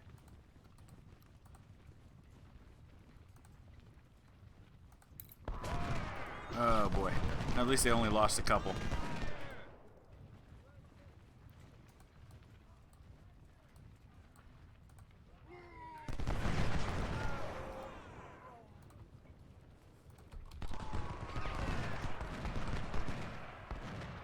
Angry about tea prices, yes. And it's kind of funny if you think about it, because the tea tax was so minimal in the grand scheme of things as you think about it today, that it's kind of amusing that they were angered by it. It wasn't so much the tax, it was the fact that they felt they had no say in the decision to tax. The whole idea of no taxation without representation. All right, these skirmishers are going to have to take one for the team here.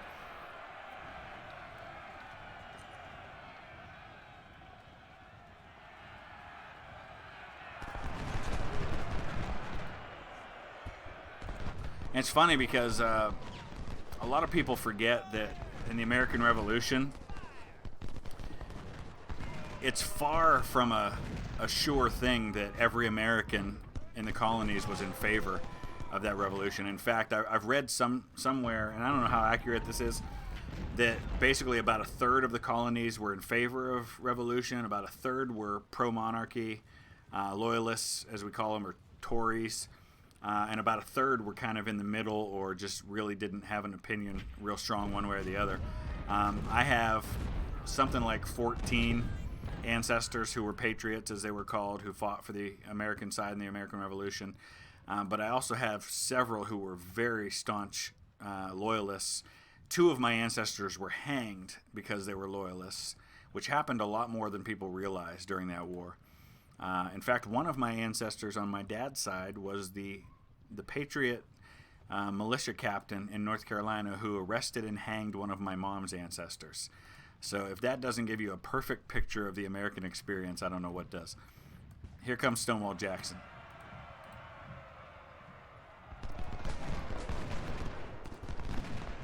I need more artillery over here.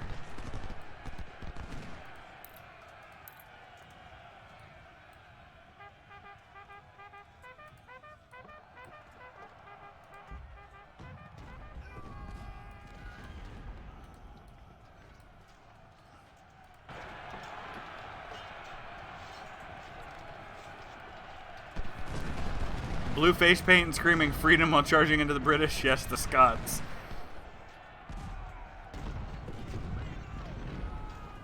Yes, travel on roads is faster than walking. You're absolutely right.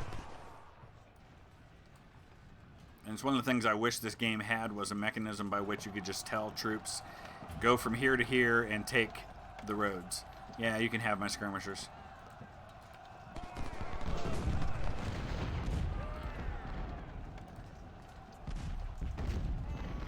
HOI 4, it's very likely, I love that quote, but it's very likely that Nathan Hale never said that. In fact, I believe the actual quote, what he really said, was something to the effect of, it's the duty of every officer to obey the orders given to him by his commander-in-chief. And Nathan Hale, it was really stupid how he got arrested. He basically had some guys walk up to him in a tavern, and they got him to admit that he was a spy, and he was immediately arrested and hanged for that.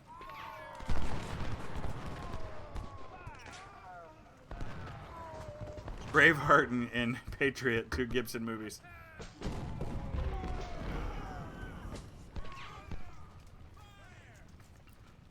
Yeah, Neo-Pangean, you're right. I'm just not doing that in this case. But yeah, I know you can draw the line like so.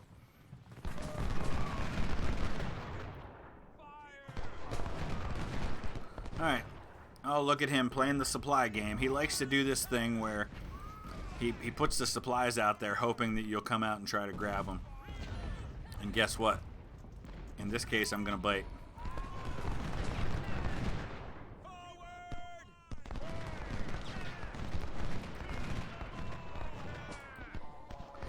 HOI, they actually have a, they allude to that whole situation with what he really said in an episode of Turn, Washington Spies, which is phenomenal. It's one of my favorite historical series, even though they fictionalize some things. And they have a whole episode on Nathan Hale and what really happened.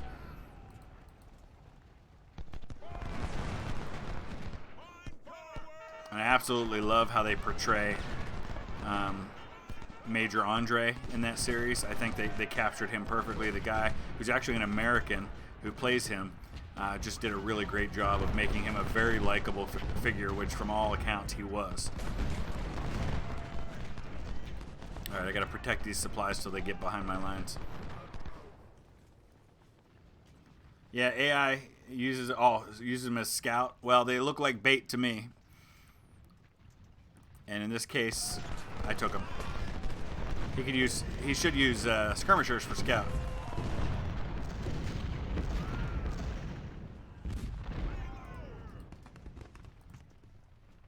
Alright, so nothing at all happening over on this side right now. And I think I'm going to go exploring a little bit.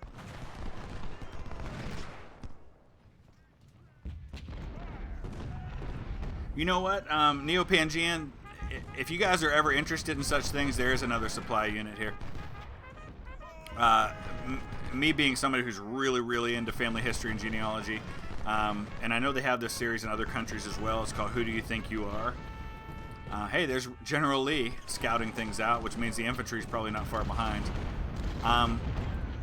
One of the episodes of Who Do You Think You Are, it was Rob Lowe, the actor, and it turned out he had Hessian missionaries as ancestors, who I think may have been part of the Battle of Trenton, and then they ended up staying. A lot of the Hessians ended up staying here after the war was over. Of course, you know, the U.S. being so heavily German in ancestry anyway.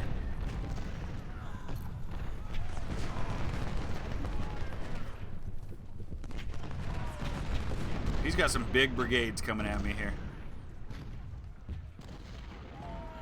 I wish I had more artillery over here, but I think this will have to do for now. I just completely wiped out that cavalry unit. He had 200 men charging, and they just disappeared.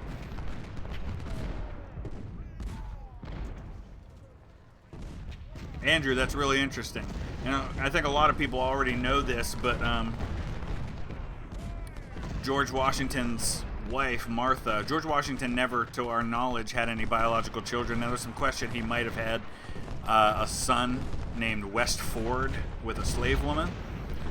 West Ford was certainly a Washington. It's just whether or not he was George's son or maybe George's brother's son. But he definitely resembled the general.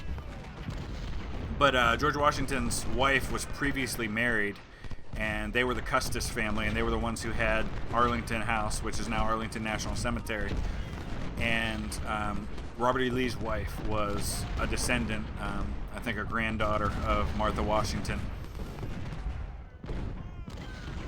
And speaking of the Battle of Trenton, one of the leading generals and a dear friend and a trusted aide of George Washington was a general by the name of Hugh Mercer. And a lot of American counties are named Mercer County in his honor. We have a Mercer County in Ohio. There's one in Pennsylvania. I think there's one in West Virginia. New Jersey has one, I think, as well. But Hugh Mercer was killed at Princeton a week after the Battle of Trenton. And Hugh Mercer is, I think, a great-great-grandfather of General George Patton, the World War II general. And he was also, I think, a grandfather or great-grandfather to a couple of Civil War leaders, including a Colonel, Walter Patton, who was killed in Pickett's charge at Gettysburg.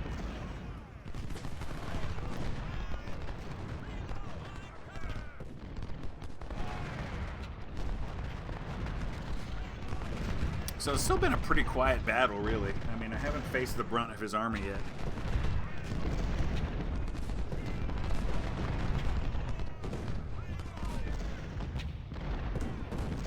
Oh, look, more supplies.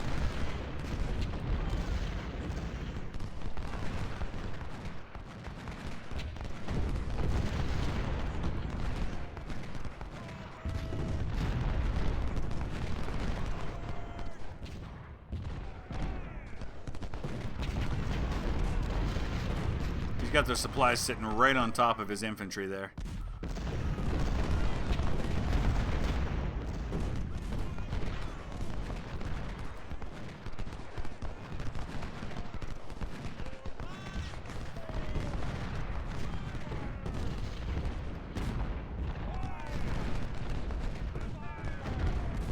Yeah, Andrew, you know what? I'm thinking sometime I may do a video where I just talk about some of the ties, at least here in the States, between officers in various wars. For example, things like General Douglas MacArthur, who was one of the leading commanders. He was the American commander in the Pacific during World War II. His father, Arthur MacArthur, received the Medal of Honor, leading a regiment up, I think it was Lookout Mountain, during the Civil War. And it was the first time a father and son received the Medal of Honor. It's only happened twice in American history that a father and son have both received the Medal of Honor. The other father and son were Theodore Roosevelt Sr. and Jr. Now, his son actually received it first. Theodore Roosevelt Sr. or Jr. was an assistant division commander who landed at D-Day, landed in Normandy against the wishes of his higher-up commanders. He pushed and pushed and pushed until he finally got permission, and then was very instrumental in organizing things on the beach when they landed. He died not long after of a heart attack, I think it was, but he was given the Medal of Honor for his actions on D-Day. And it was actually years later, I think it might have been Obama, who gave Theodore Roosevelt the Medal of Honor for his actions at San Juan Hill during the Spanish-American War. Yes, I believe there were some skirmishes that happened in California. I couldn't tell you what specific ones were, but there were a lot of skirmishes and battles that happened out in the West. Yeah, I feel like it's a pretty solid battle line. It's long, this battle line, Brian, but it works because he's not attacking me everywhere and because I've got enough men to cover.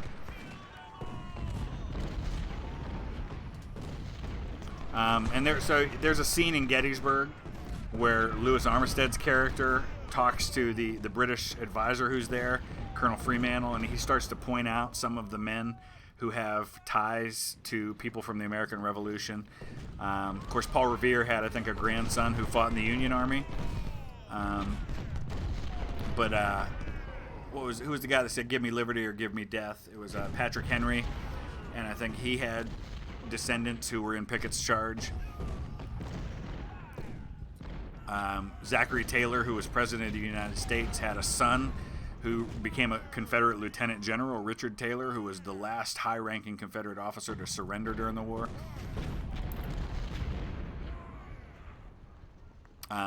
Alexander Hamilton had grandsons who were Civil War generals in the Union side. So maybe I'll just do a video sometime just talking about all those connections. That might be kind of fun to do some research and do that. What do I think of the United Daughters of the Confederacy? I have no trouble whatsoever with people wanting to honor their heritage, North or South. I have ancestors who fought on the Confederate side in the American Civil War, had some that fought in the Union side. And if those folks want to honor their heritage, no problem with that. Just as I would have no problem with a German descendant whose grandfather fought in the German army during World War II, wanting to honor their relatives in that way. I don't see any issue with that. By and large, the people who fought in these wars did not have strong opinions about the political aspect. They were mainly just, they were fighting for what they saw as their home. So I don't know if I have to hit finish here and lose, or if I need to go ahead and advance and take these objectives back. Does anybody know off the top of their heads? Well, the Medal of Honor was something that was not given in the South, and I get not giving it to Southerners just because they were rebelling against the legitimate government. So I can see that. It would be like the British government giving medals to people who fought in the Revolution.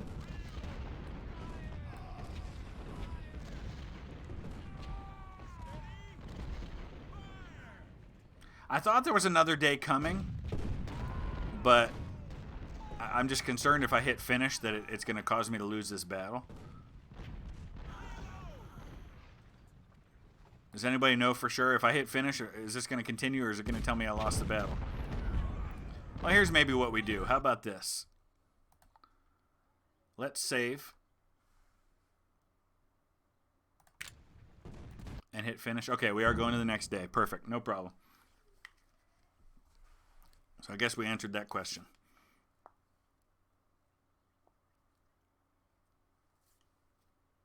Grant by Chernow. I'll have to check that out. Okay, here we go. He's down to just 66,000 men now, so he really has no chance at all. in this battle, but we'll see how many casualties we can cause in the meantime. Oh man, I hate the way I'm set up in this battle. Hate it. Got to pull back as fast as I can. I'm going to leave some skirmishers behind to cover for my artillery while they get back.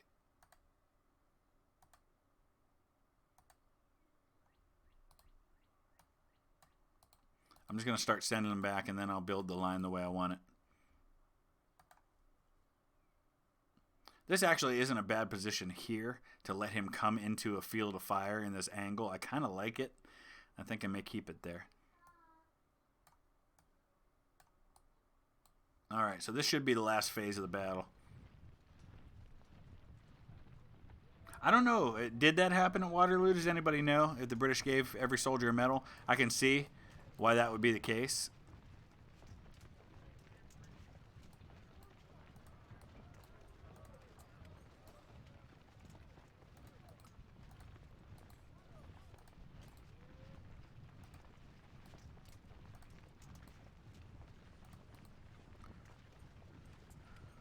Let's get these Napoleons up.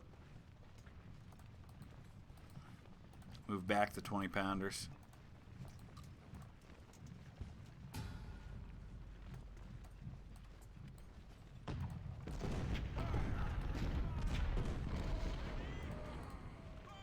All right, I guess we're safe here.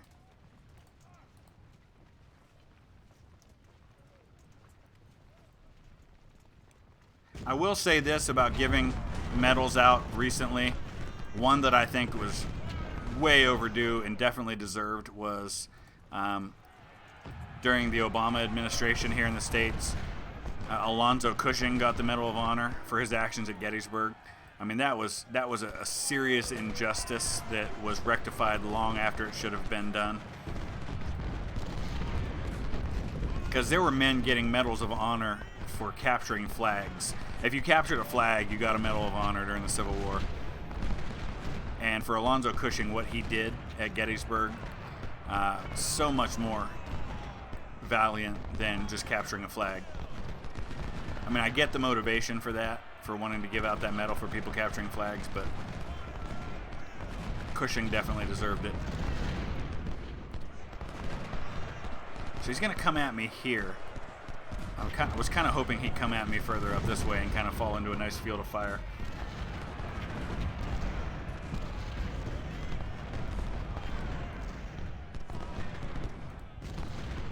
If you're not familiar with Alonzo Cushing, he was a young guy, a lieutenant from Wisconsin, who, when most of his battery that he was in command of, I think it was Battery B, 4th U.S. Artillery, most of them had been killed or had been driven off. He stood there and manned his guns while repeatedly being shot.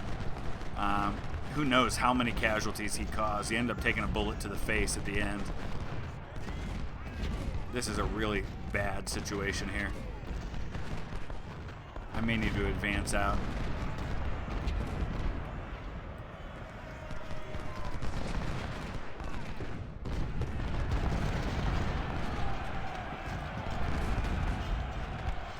Capture the flag medal achievement.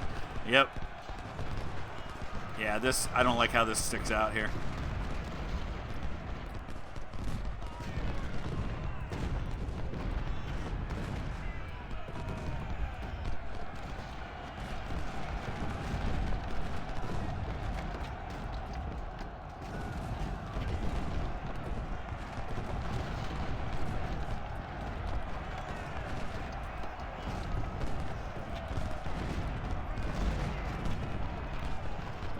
Yeah, they were asking about Gallant. They were asking about battles in California, and I know that there were some. I can't think of any specifics that I can refer to.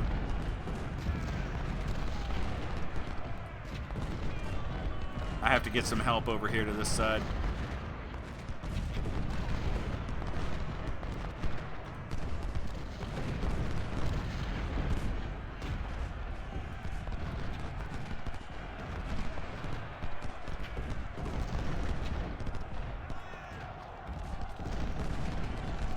Takes a bullet to the face, calmly proceeds to turn on canister shot.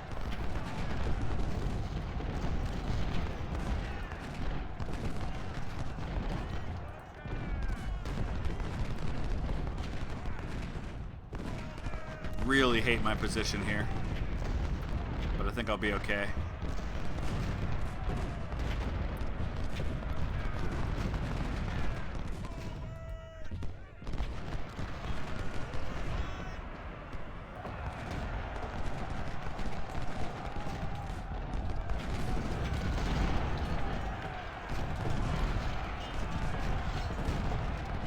All right, O'Hare's got to come up and help out.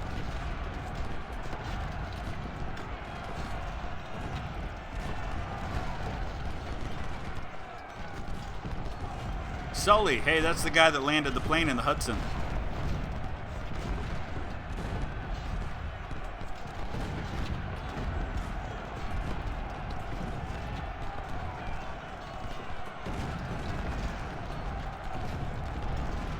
Wow, this is pretty crazy.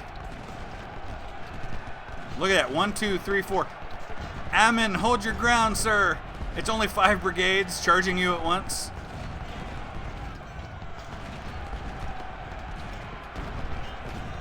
Help is on the way. Let's get these 20-pounders out of there.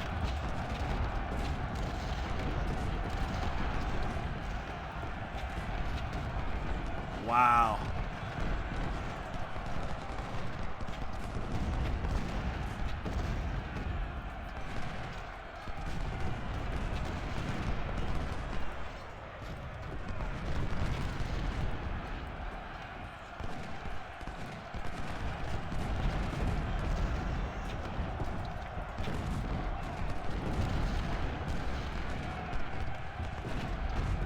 Need help over here.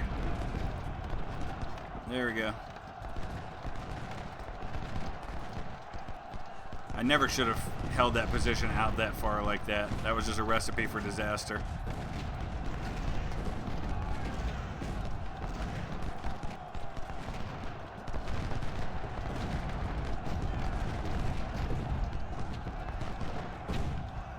Gatling guns? No. Gatling guns were not really used much at all in the Civil War. A lot of that technology came late in the war. Now, the repeating rifles were used a lot, especially by cavalry and mounted infantry late in the war. Spencers, things like that.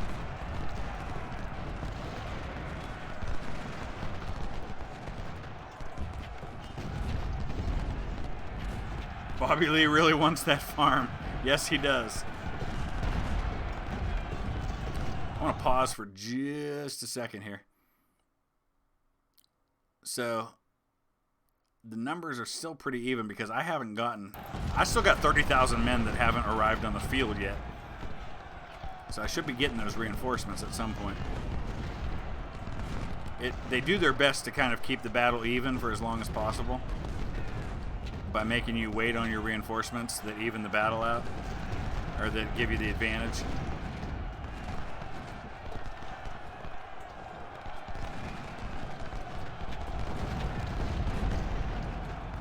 Come on, McClellan, get up there.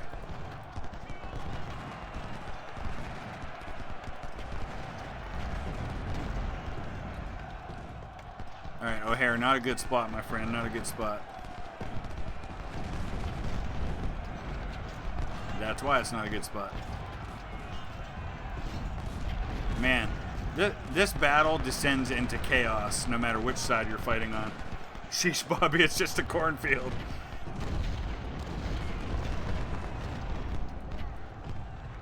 Yeah, this is the drawback, you're right. But I've got the manpower. I can afford to be kind of a General Grant here with my men.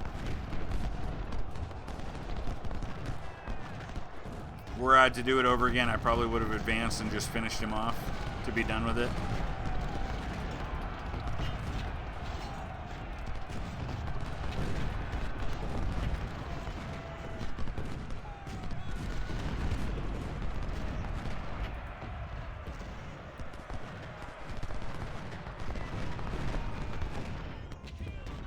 Yeah, speaking of Total War, I'm really loving the new Total War game.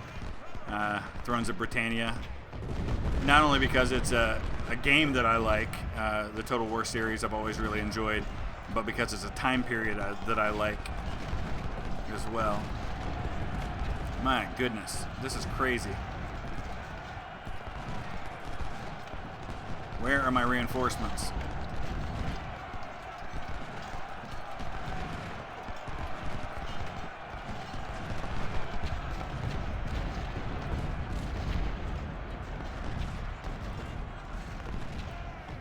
Rebel Hill all around, yep. That is for sure.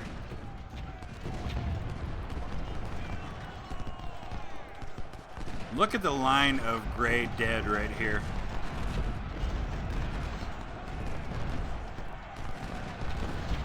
Man, I still don't like what's happening over here.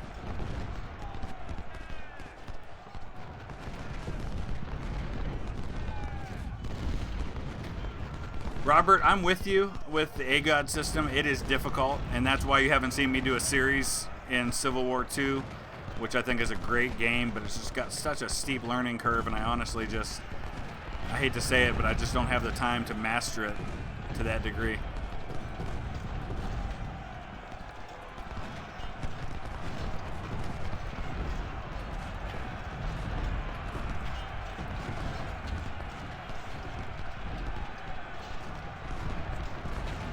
Alright, just an hour and 20 to go on this particular part. Hopefully it won't last too long here.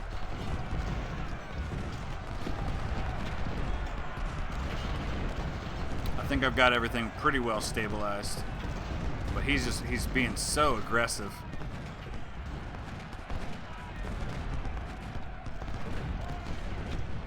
Crazy amounts of casualties in this fight. You got Whiting over here very quietly causing 1,300 kills. Oh, look at this. Okay.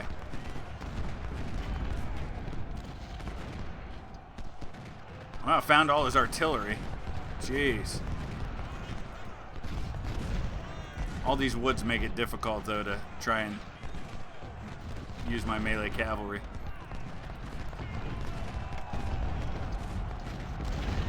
Hey, there's Avenir's Revenge. Wow, Whiting. 524 kills, 62 deaths.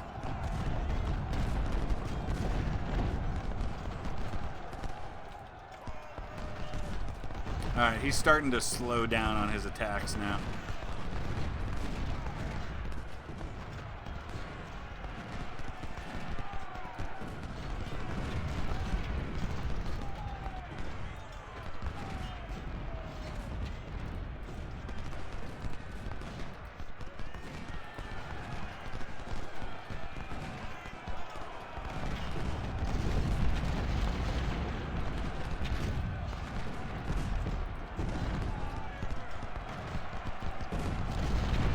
Yeah, he's falling back.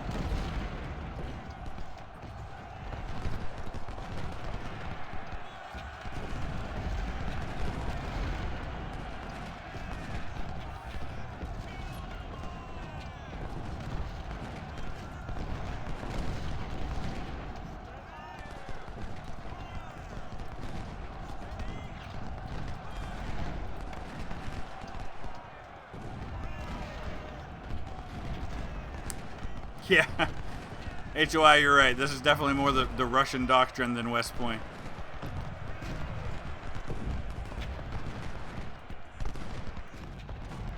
What was it Stalin said? One death is a tragedy, a million deaths is a statistic.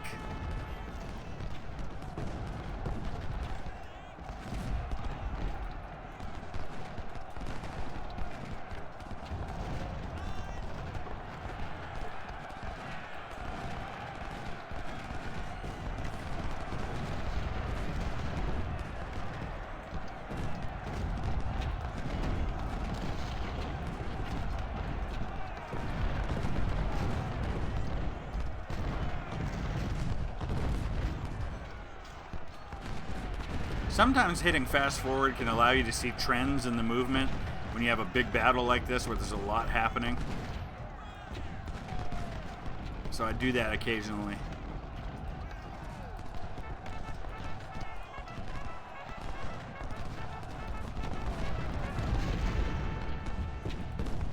Oh, here come the reinforcements finally.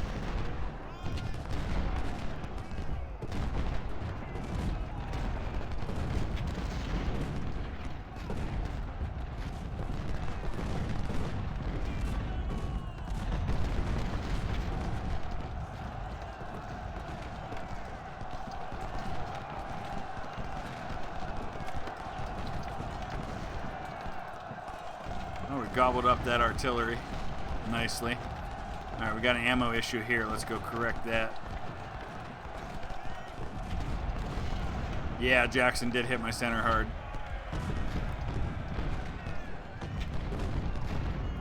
Much more than I expected. I really should have pulled back more.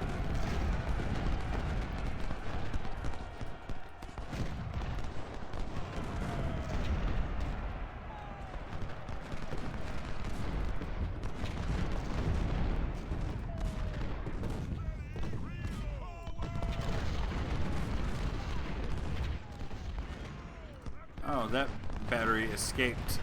We can't let that happen.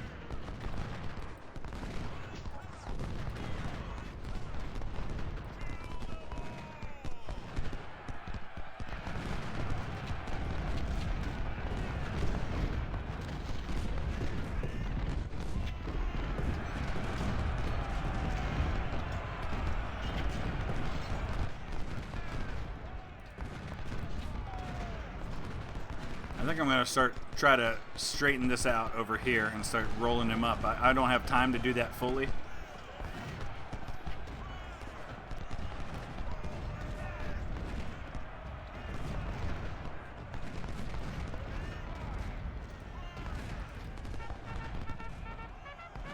Robert, you and me both, my friend. I think if there was a multiplayer mode to this game, it might be all I ever played. Because the replayability with that would just be phenomenal.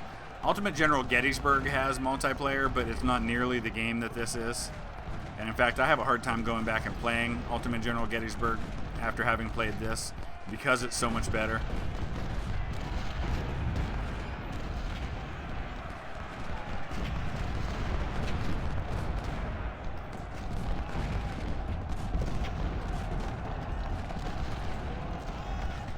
Alright, we're going to speed this up here.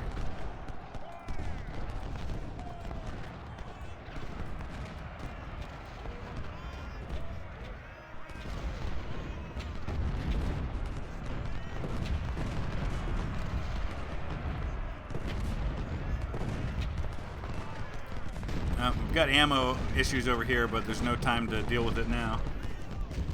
A tournament? Yeah, that would be phenomenal.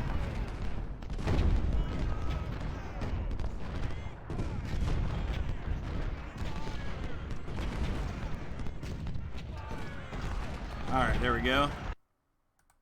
Now we'll finish it off.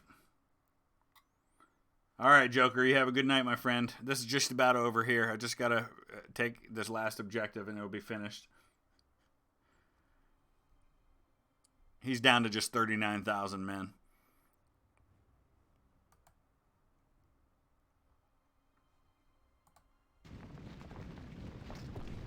First things first, I gotta get ammo going here. Now we got a nice, strong, solid battle line. I like it. I'm gonna do this in an interesting way that I haven't for a while. And a lot of people don't even realize you can do this, but you can actually issue AI command to various divisions. And then you can tell them where you want them to go.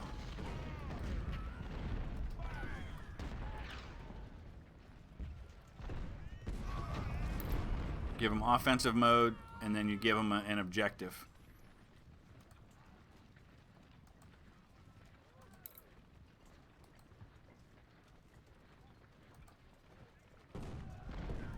And we'll see how they do a little bit. They don't typically do very well. So the whole first corps is going to start advancing.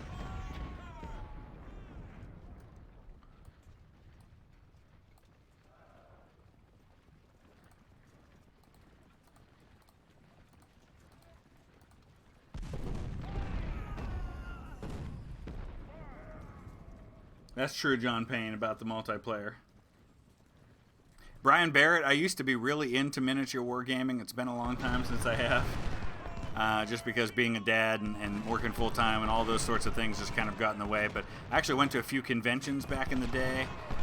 There was a really great one they would always have in Hershey, Pennsylvania, called Cold Wars, that I went to several times. Met some great people.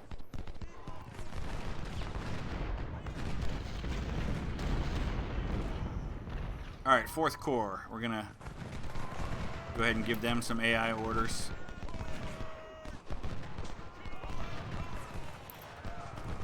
Ah.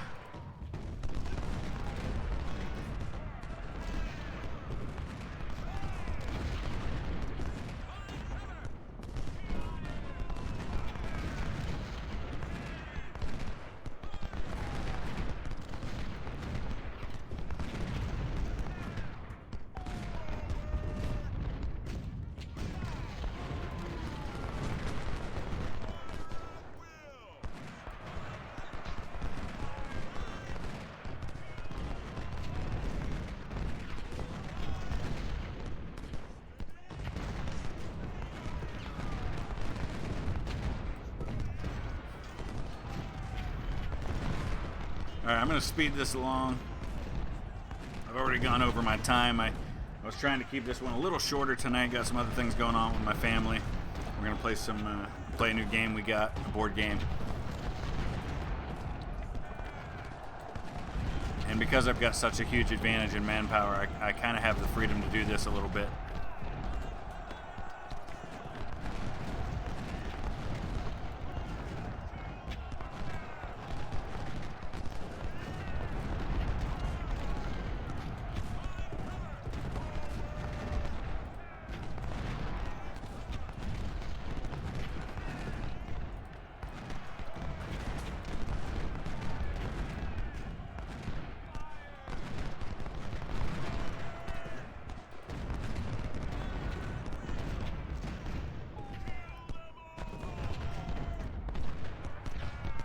Little short on manpower over on my extreme left.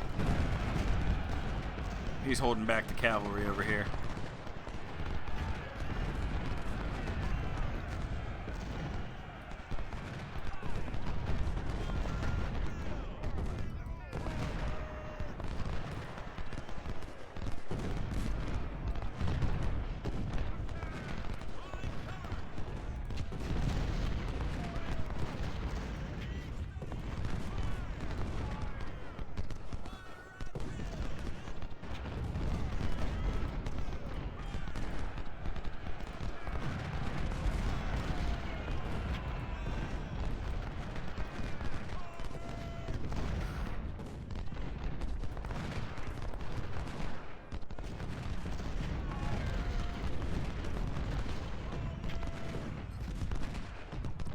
Oh man, Sully got lit up a little bit here.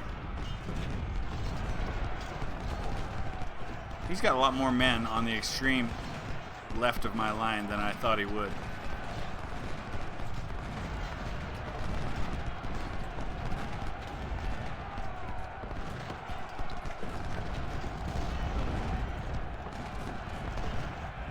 Victoria 2, man, it's been a long time since I played that game. A lot of fun, but very challenging.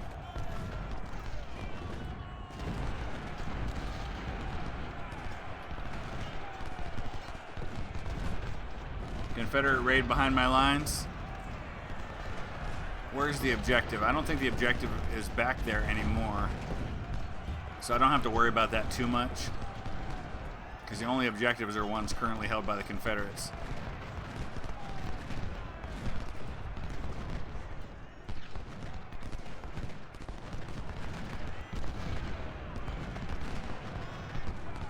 Is my family as interested in history as I am? No, they are definitely not. My daughter is a little bit, but only in certain kinds of history. Revolutionary War, for example. But no, for the most part, I am alone. Now, my grandfather, I was raised by my grandparents. My grandfather is very much into history. He's somebody I can talk to about a lot of those things, and he takes a lot of interest in it. But in my home, no.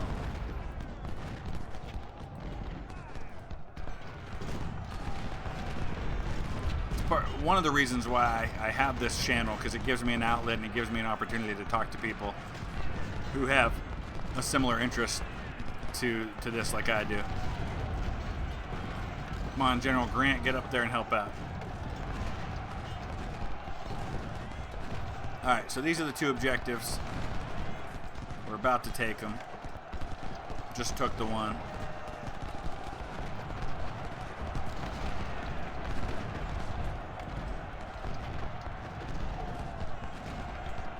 Be a good time for wizards.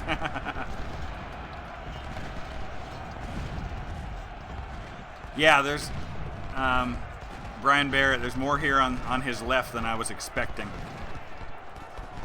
And I really, like I said, were I to do this over again, I would have advanced earlier in the battle and finished him.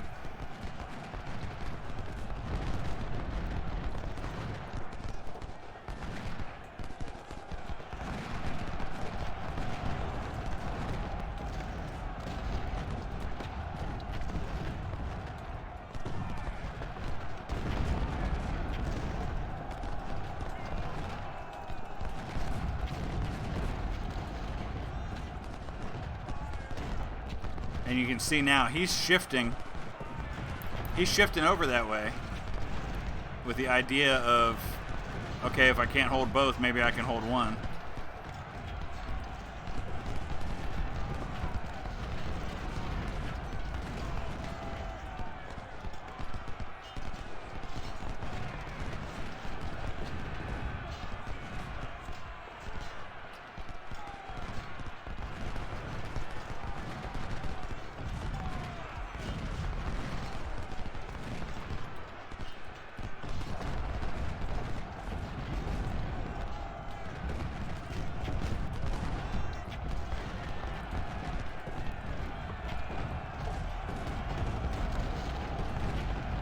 Benefit I have is that I have a ton of artillery over here right now.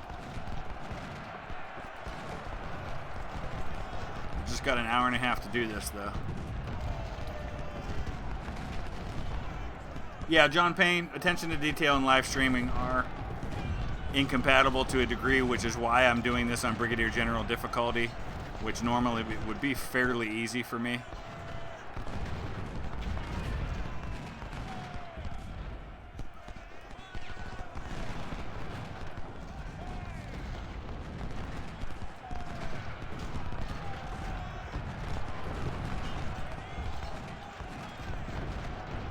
Alright, let's do a little fun cavalry charge here, which Posey appears to have embraced.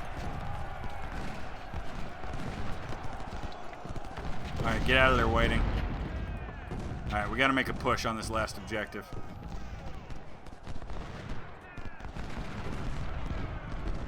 Jackson's near. Are you trying to instill fear into me by saying that? I'm gonna go ahead and get these guys off of AI. I need reinforcements.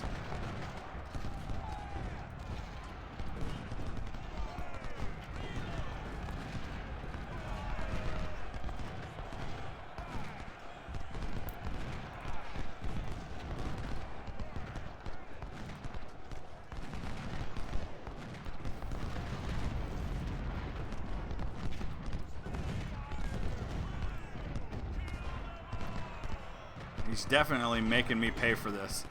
Jeez.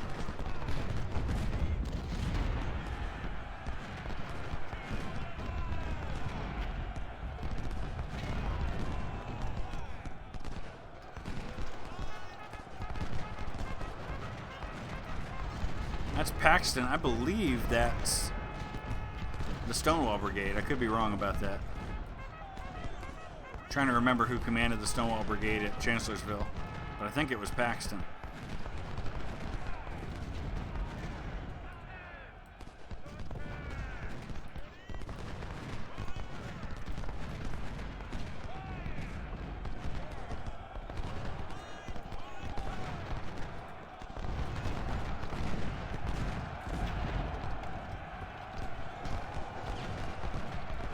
Yep, last victory point is costly. I'll get it.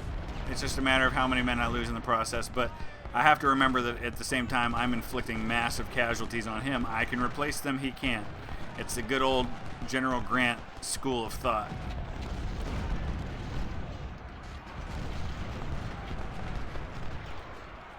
I just have to make sure I do it with enough time.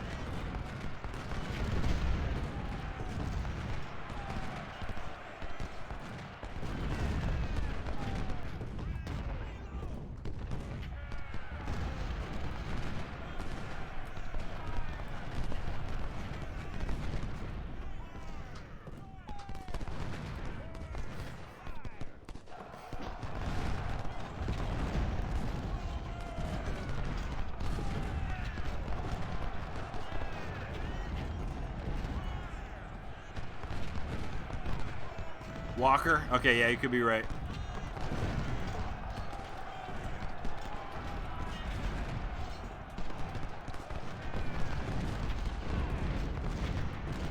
Only 32 minutes to go. I gotta push. It's gonna get costly here.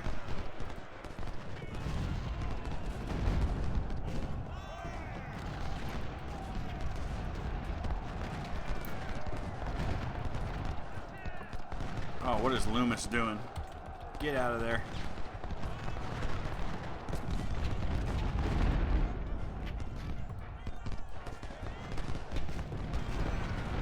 He's only got 19,000 men left. I've effectively annihilated a 70,000 man army.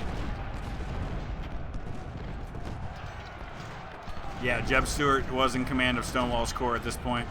Hey, Paxton surrendered. It's interesting, not a lot of people remember that Stuart commanded a corps of infantry in this battle. And did pretty well.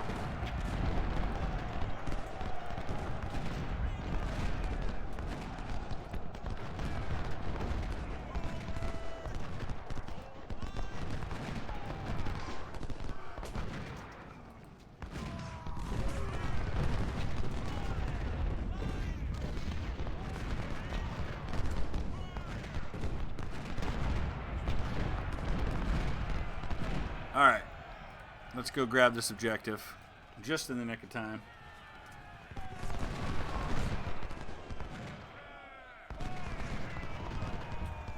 So in the Valley campaign, the Stonewall Brigade was commanded by Charles Winder, who I believe later on was in command of the prison camps for the Confederacy.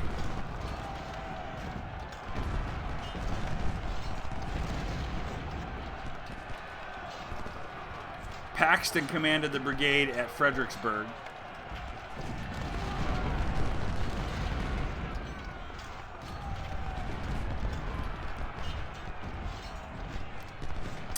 Stonewall Brigade was in Trimble's division at Chancellorsville.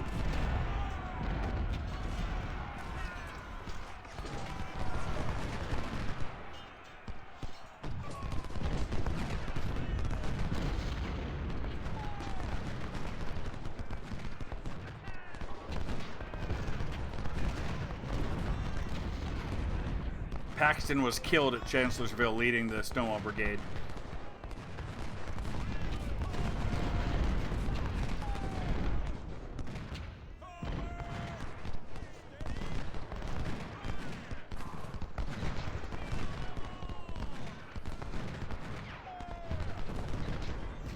Yeah, you're right about A.P. Hill being wounded at the same time.